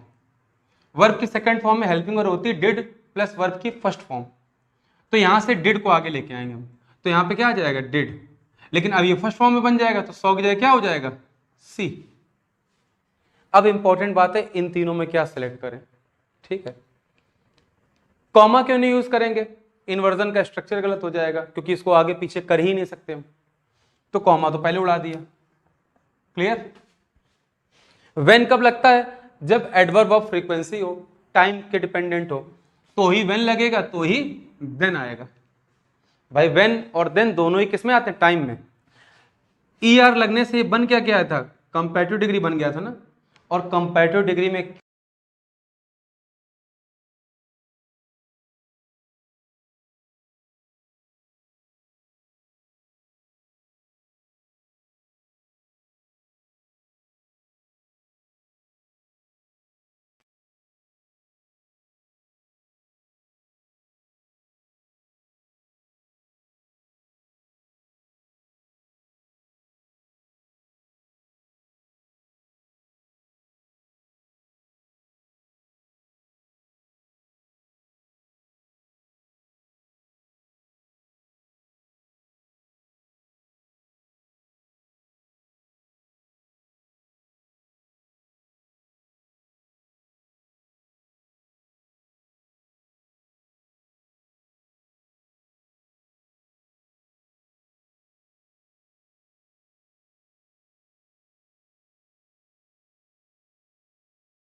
यहां मेरी आ रही कंपैरेटिव डिग्री, बोलो आ रही कि नहीं आ रही? लेकिन यहां क्या मानवी कंपैरेटिव डिग्री है? नहीं, यहां कौन सी डिग्री आ रही है? Positive degree. और यहां पर पॉजिटिव डिग्री आ रही है। इसी वजह से यहां पर हेल्पिंग वर्ब तो होगी क्योंकि इन्वर्जन हुआ है, सब्जेक्ट प्लस मेन वर्ब। लेकिन यहां पर आगे जाके सेंटेंस में देन नहीं आएगा, क्या आएगा? व्हेन, क्योंकि कैसा है ये? पॉजिटिव डिग्री का है। और आगे फिर वैसे ही कंटिन्यू होगा जैसे सेंटेंस लिखा हुआ है। कोई डाउट किसी को? अब तो समस्या नहीं रहेगी कि क्यों देन आता है, वहां क्यों व्हेन आता है, क्योंकि वहां पॉजिटिव डिग्री होती है और साथ ही साथ एडवर्ब ऑफ फ्रीक्वेंसी दिए गए होते हैं, इसलिए वहां पर व्हेन आना स्वाभाविक है, क्योंकि व्हेन टाइम को डिनोट करता है और फ्रीक्वेंसी भी टाइम के बेस पे होती है। लेकिन यहां पर क्या है? सूनर, कंपैरिजन है, कंपैरेटिव डिग्री है, इसीलिए हम यहां क्या यूज करेंगे? कंजंक्शन देन का। कोई डाउट किसी को? समझ में आया कि नहीं? तो यहां तक प्रिपेयर करो सभी लोग, अगली क्लास में मिलते हैं। कुछ पूछना है किसी को? नहीं ना? ठीक है, मिलते हैं। क्लास में हमने इन्वर्जन का केस पढ़ लिया था ना, इन्वर्जन सारे ही हो गए थे, ठीक है ना। दो तरह के थे, एक हार्डली, स्केर्सली, रेदर, है ना, रेयरली और रेयरली के साथ वेल लगाने वाला था, है ना, तुरंत हेल्पिंग वर्ब आएगी। और एक था नो सूनर वाला, उसमें डिड आएगा देन आएगा। क्लियर? आगे देखो, मैं लाइक और एस का यूज समझना है, ठीक है ना। लाइक और एस के यूज में डिफ्रेंशिएट करना। हम एक्सरसाइज लिख रहे हैं, एक्सरसाइज लिखो पहले जल्दी से।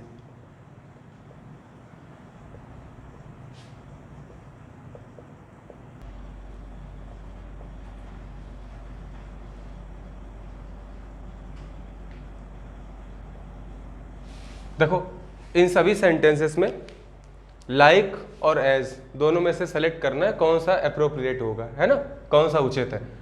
एक बार करो जरा, फिर हम बताते हैं। देखो भाई, लाइक और एज दोनों के प्रयोग में डिफरेंस है। लाइक अपने आप में एक प्रीपोजिशन होता है। क्या होता है? प्रीपोजिशन। आगे इसका और यूज समझेंगे, फिलहाल ध्यान रखो, लाइक एक प्रीपोजिशन है। क्या है? प्रीपोजिशन। और इसी वजह से इसके बाद आना चाहिए ऑब्जेक्टिव केस। क्या आना चाहिए? Objective case. ऑब्जेक्टिव केस किस तरह से आ सकता है? या तो वो एक वर्ड के रूप में आएगा, मतलब एक शब्द होगा या क्या होगा, एक फ्रेज हो सकता है। क्या हो सकता है? फ्रेज हो सकता है। कोई डाउट किसी को यहाँ तक? क्यों भाई? नहीं ना। लेकिन जो एज है अपना, क्या एज, ये जो एज है ये अपने आप में एक कंजंक्शन है। क्या है? कंजंक्शन। तो एज क्योंकि एक कंजंक्शन है तो इसके बाद हमेशा सब्जेक्टिव केस आएगा। क्या आएगा? Subjective case. क्लियर? और साथ में फॉलो क्या होता है? सेंटेंस। पूरा पूरा सेंटेंस आ सकता है इसके बाद। एग्जाम्पल देखते हैं जरा। हमने एक एग्जाम्पल लिखा, जैसे हमने एग्जाम्पल यहाँ लिखा है he like I is a doctor. एक एग्जाम्पल हमने ये लिखा और हमने एक एग्जाम्पल ये लिख दिया कि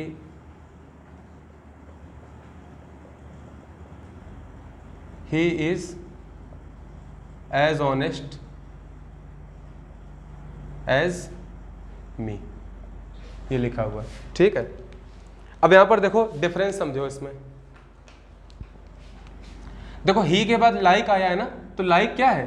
प्रीपोजिशन, और ये एक प्रीपोजिशन है, इसी वजह से इसके तुरंत बाद फॉलो क्या करना चाहिए? Objective case.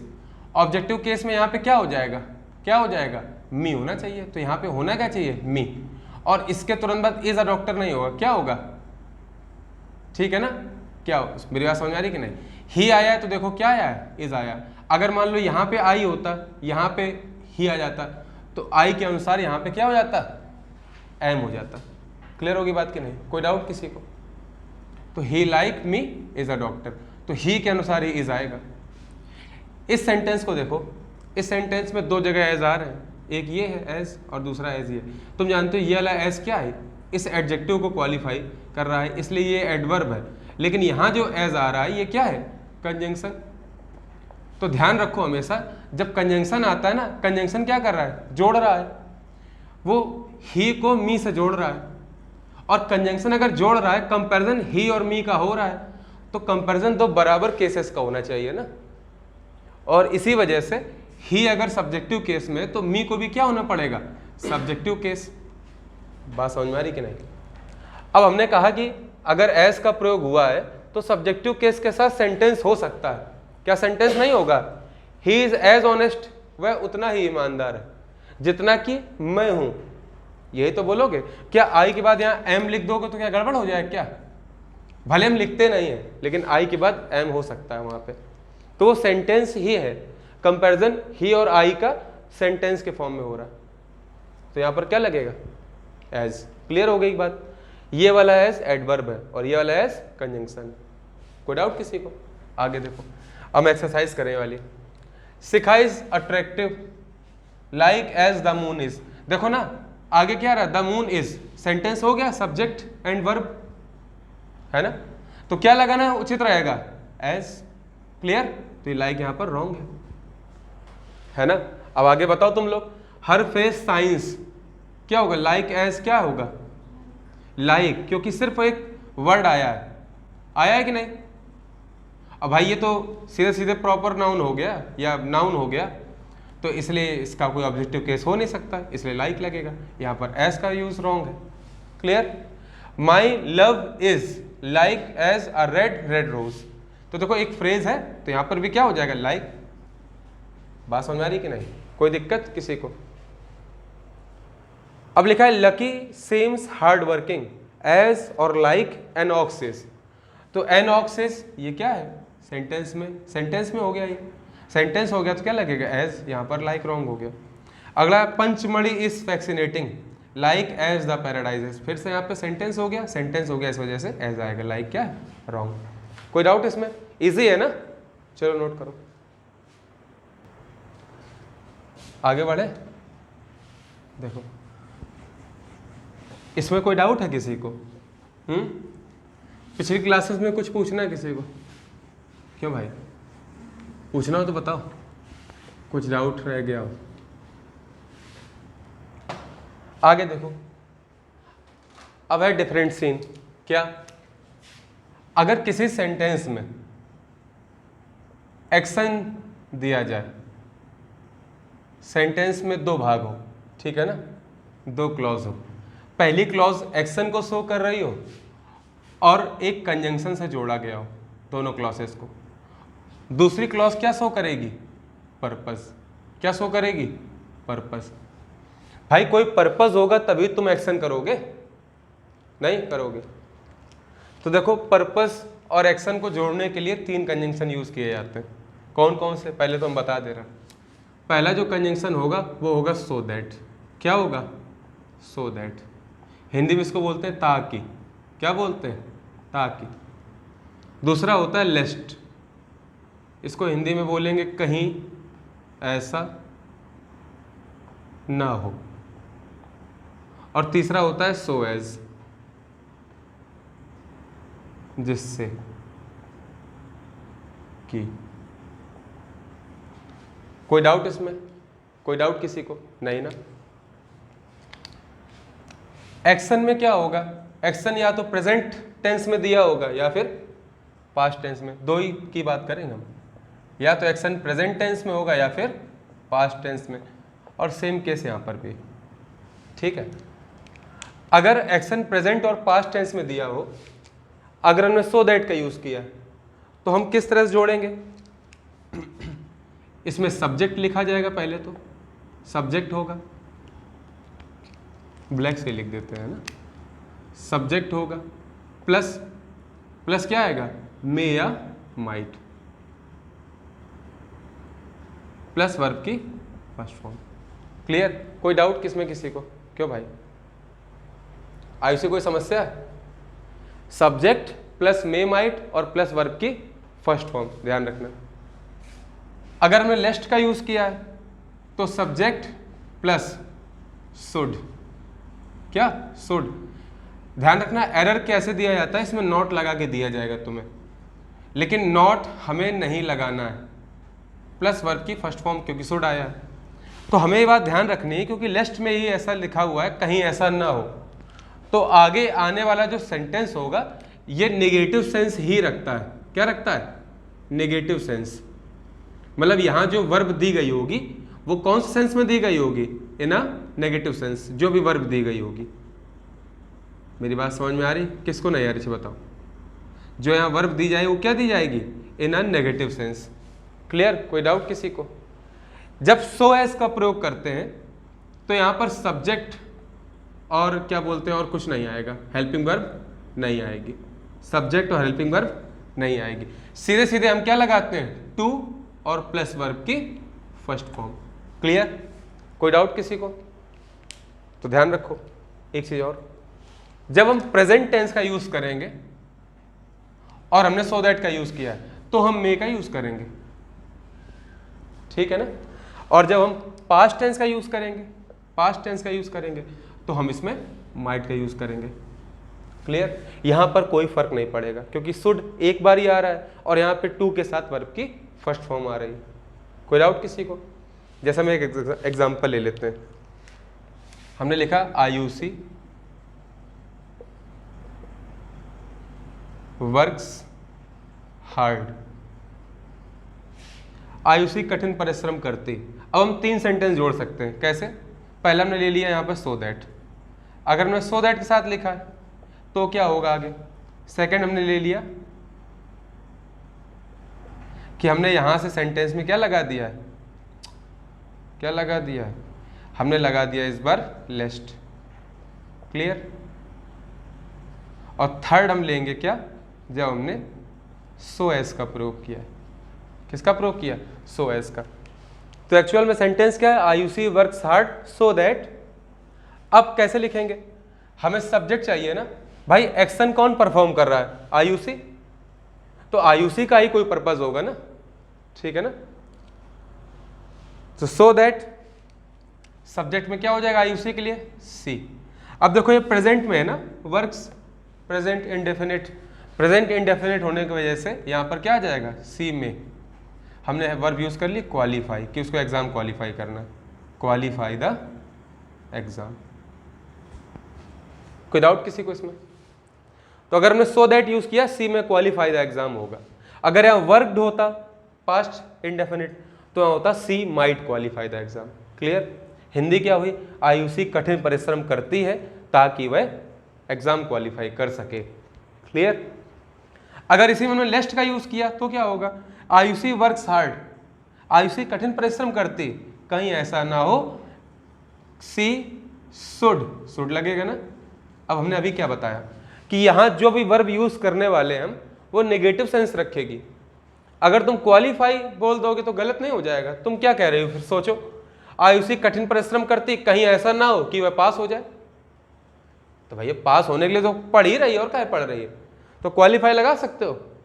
तुम्हारे डर तुम दिखाओगे इससे। आयुषी कठिन परिश्रम करती, कहीं ऐसा ना हो कि वो डिस्क्वालीफाई हो जाए। दोनों में भेद होना चाहिए ना। तो इसीलिए वर्ब नेगेटिव सेंस की होगी, और इसी वजह से क्वालिफाई को हम क्या कर देंगे इस बार? डिस्क्वालीफाई।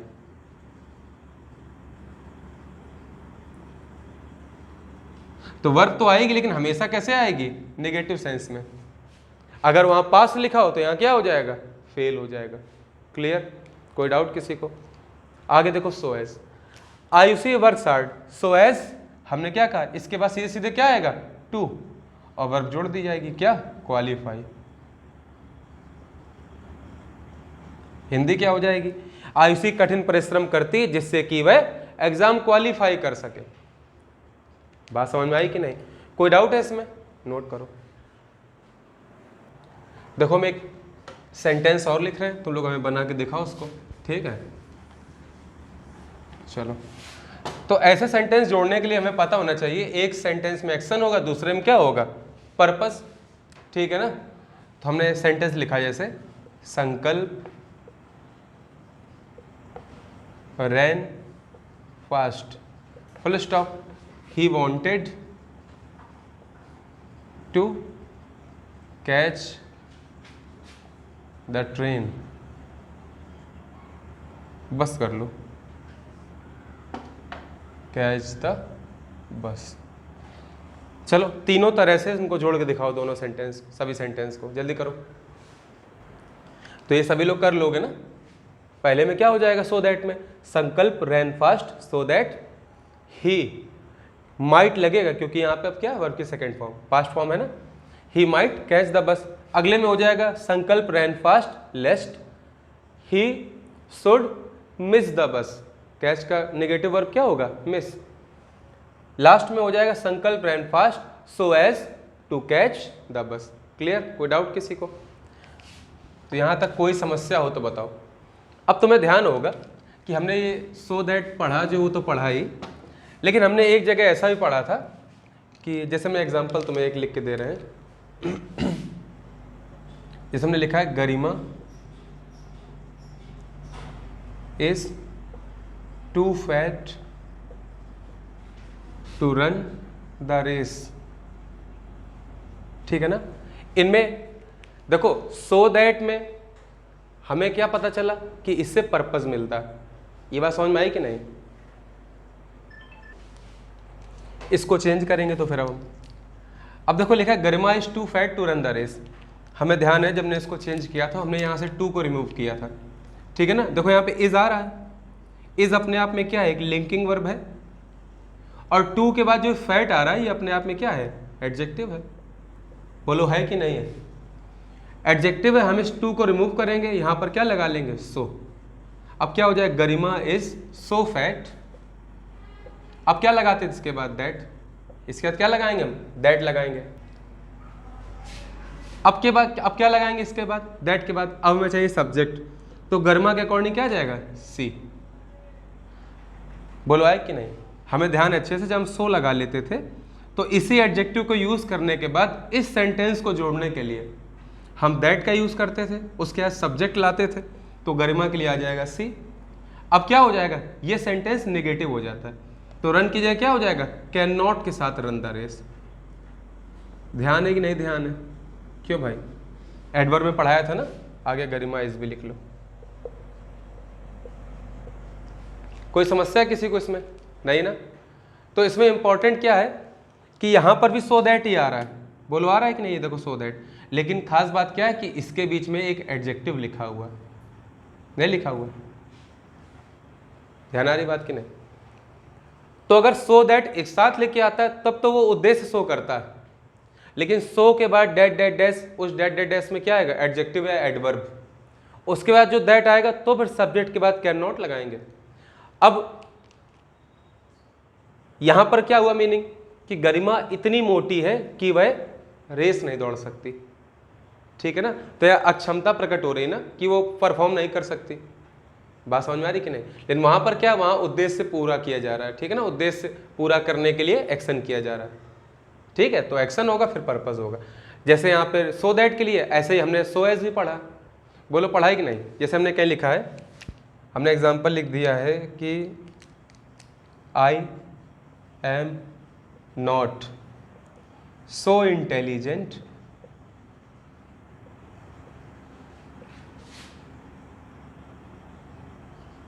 As Lakshmi is. तो यहां देखो, तो यहां पर भी वो सो तो आ रहा है, नहीं आ रहा है, देखो सो के बाद लेकिन आ क्या रहा है, इंटेलिजेंट, ये अपने आप में एक एडजेक्टिव है, बोलो है कि नहीं? लेकिन इंपॉर्टेंट क्या है कि जब यहां पर ऐसा होता है तुरंत देखो सो के पहले क्या आ रही होगी, लिंकिंग वर्ब आ रही होगी। इस चीज को बहुत ध्यान देना, यहां पर भी लिंकिंग वर्ब थी नहीं की, तो इन सेंटेंसेस में यहां लिंकिंग वर्ब आती है। देखो सो के बाद एडजेक्टिव फिर दैट, लेकिन यहां लिंकिंग वर्ब है, बोलो है कि नहीं? यहां पर भी देखो सो के बाद एडजेक्टिव फिर एज, लेकिन आगे क्या है, लिंकिंग वर्ब। लेकिन वहां पर क्या होता है, प्रेजेंट पास्ट टेंस की वर्ब होती है, जिस वर्ब में एक्शन शो हो रहा होता है। लिंकिंग वर्ब से क्या एक्शन शो कर सकते हो? नहीं ना, एक्शन शो होता है एक्शन वर्ब से, ठीक है ना। तो यहां पर देखो अब सो आ गया और सो के तुरंत बाद क्या फॉलो हो रहा है, एज। कोई दिक्कत किसी को? तो ये प्रयोग अलग है और वो वाला प्रयोग अलग है, इसमें कोई किसी को दिक्कत तो नहीं? क्या लिख दें एक जगह, ये समझ में आ ही गया होगा तुम्हें। इनका क्या है, इनका सीधा सा है, सो के बाद एडजेक्टिव आएगा फिर क्या आएगा, दैट। एडजेक्टिव और एडवर्ब दोनों हो सकते हैं। ऐसे यहाँ पर सो के बाद एडजेक्टिव एडवर्ब और उसके बाद एज। अब इंपॉर्टेंट क्या है कि यहाँ पर जो हम प्रकट कर रहे हैं ना, यहाँ पर ये अलग चीज हो गई। यहाँ जो प्रकट कर रहे हैं सो के बाद एज, ये हम कब यूज करते हैं, जब हम कंपैरिजन करते हैं। यहाँ कंपैरिजन है, I am not so intelligent as Lakshmi is, और कैसा कंपैरिजन है, नेगेटिव कंपैरिजन। कोई डाउट किसी को? तो नेगेटिव कंपैरिजन करते हैं तो सो के बाद एडजेक्टिव एडवर्ब और उसके बाद एज। किसी कुछ पूछना है यहाँ तक कि नहीं? समझ में आया सभी को? नोट करो। देखो इसको समराइज कर देते हैं भाई, ये लो समराइज करना है ना। देखो तो हमने क्या सीखा कि अगर हम सो दैट आएगा, सो दैट, तो हम क्या यूज करेंगे, पर्पस। भाई पर्पस में आता है सो दैट। लेकिन अगर हमने सो के बाद डेट डेस करके दैट का यूज किया है तो हमें अच्छे से पता होना चाहिए कि आगे एक सेंटेंस आएगा और ये कब होगा, सो के बाद क्या आ रहा होगा यहाँ पे, एडजेक्टिव या एडवर्ब। क्लियर? यहाँ पर एक साथ होंगे दोनों वर्ड, यहाँ पर इनके बीच में एडजेक्टिव और एडवर्ब होंगे। ये हो गया सो के लिए। सो एज वाला, अगर सो एज है तो सो एज के बाद मेरा क्या होगा, पर्पस। पर्पस में यूज करेंगे हम। सो एज के तुरंत बाद क्या आएगा, पर्पस। लेकिन सो के बाद अगर यही एडजेक्टिव या एडवर्ब आ रहे हैं तो क्या होगा, उसके बाद एज आएगा, ठीक है ना। फिर उसके बाद, लेकिन ये कब यूज करते हैं हम, कंपैरिजन में। किस में, कंपैरिजन में। कंपैरिजन कैसा हो, नेगेटिव हो, ठीक है ना, सॉरी कंपैरिजन हो, लेकिन किस सेंटेंस में, नेगेटिव सेंटेंस में, ठीक है ना। कोई दिक्कत किसी को यहाँ तक? फिर बता दे। तो देखो सो दैट का यूज पर्पस में, लेकिन सो के बाद एडजेक्टिव एडवर्ब आ गए, उसके बाद दैट आया तो ये अलग चीज हो गई, ठीक है ना। ऐसे सो एज का यूज पर्पस में, लेकिन सो के बाद एडजेक्टिव एडवर्ब आ जाए और उसके बाद एज आ रहा है तो हम ये कब यूज करते हैं, जब कंपैरिजन करते हैं सेंटेंस में, ठीक है ना। लेकिन कब, जब नेगेटिव सेंटेंस दिया हो। क्लियर होगी बात? कोई डाउट किसी को? अब नोट कर लो, इसको भी नोट कर लेना।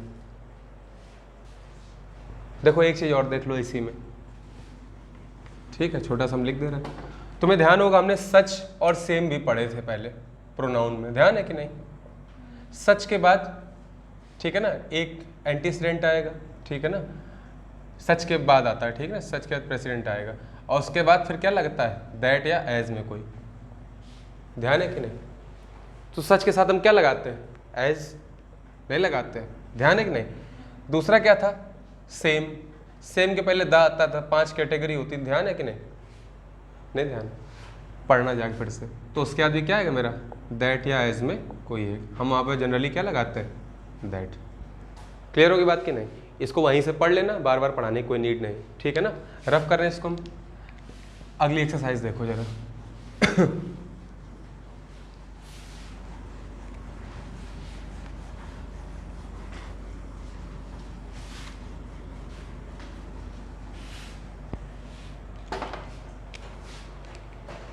देखो, दो वर्ड का यूज हमें समझना है, डाउट एंड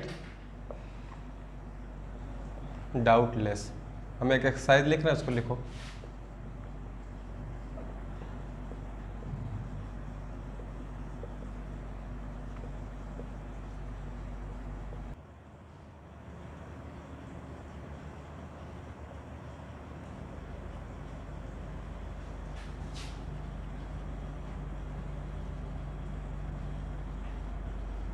देखो, ये एक्सरसाइज जो दी गई है इसमें दो तरह की बातें हैं। या तो तुम्हें किसी बात पर संदेह होगा, सेंटेंस में अगर मान लो ये स्थिति है कि तुम उस पर संदेह कर सकती हो या संदेह नहीं कर सकती। अगर तुम संदेह करोगी तो दो स्थिति हो जाएंगी, या तो कोई चीज़ होगी या नहीं होगी। तो या का सेंस आएगा, या तो होगी या नहीं होगी। तो इसीलिए अगर हम डाउट का यूज़ करते हैं या डाउट किसी सेंटेंस में है तो हम उसमें वेदर के साथ सेंटेंसेस को जोड़ते हैं। क्यों? क्योंकि वेदर लगा दोगे उसके बाद तुम्हारा क्या आएगा उसी में, और भी आता है। समझ रहे हो कि नहीं? अभी बताते हैं कैसे। लेकिन सेंटेंस में अगर तुम्हें कोई संदेह नहीं है, ठीक है ना, सेंटेंस ऐसा लिखा है कि उसमें कोई डाउट नहीं है, तो हम उसमें कंजंक्शन के फॉर्म में, कंजंक्शन के लिए दैट का यूज करते हैं। क्लियर? कैसे? देखो, लिखा है सी डाउटेड, उसे संदेह हुआ। सी हैज लर्न द चैप्टर, कि उसने चैप्टर लर्न किया है। तो हम क्या लगाएंगे? वेदर। क्यों? क्योंकि डाउट है ना। अब सेंटेंस का मीनिंग क्या हुआ? देखो, she doubted whether she has learn the chapter or not, ये तो होगा। उसे संदेह हुआ, चलो यहाँ पे कोई नाम लिख लो, है ना, या हमने लिख दिया यहाँ पे Ayushi. Ayushi doubted whether she has learn the chapter or not. Ayushi को संदेह हुआ कि उसने चैप्टर लर्न किया है या नहीं। तो और नॉट लगा सकते हो ना आगे। तो दो कंडीशन है, डाउट है सेंटेंस में, इसलिए वेदर का यूज करेंगे दोनों सेंटेंसेस को जोड़ने के लिए। लेकिन सारिका बिलीव्स, इसमें कोई डाउट है? जब वो बिलीव कर ही रही है, तो बिलीव करती तो क्या लगाएंगे हम? That she can do this. Manavi sure, फिर से यहाँ डाउटलेस है ना ये सेंटेंस, इसमें कोई संदेह है सेंटेंस में? नहीं, क्योंकि मानवी श्योर है that she will qualify the SSC exam. Pranshi does not know, जानती नहीं, इसका मतलब संदेह हो गया। संदेह हो गया तो क्या लगेगा? वेदर। ठीक है। नो बडी इज डाउटफुल, कोई भी डाउटफुल नहीं है, ठीक है ना। नो बडी इज डाउटफुल, मेरी बात समझ आ रही कि नहीं? तो डाउटफुल नहीं है कोई ना, ध्यान रखना।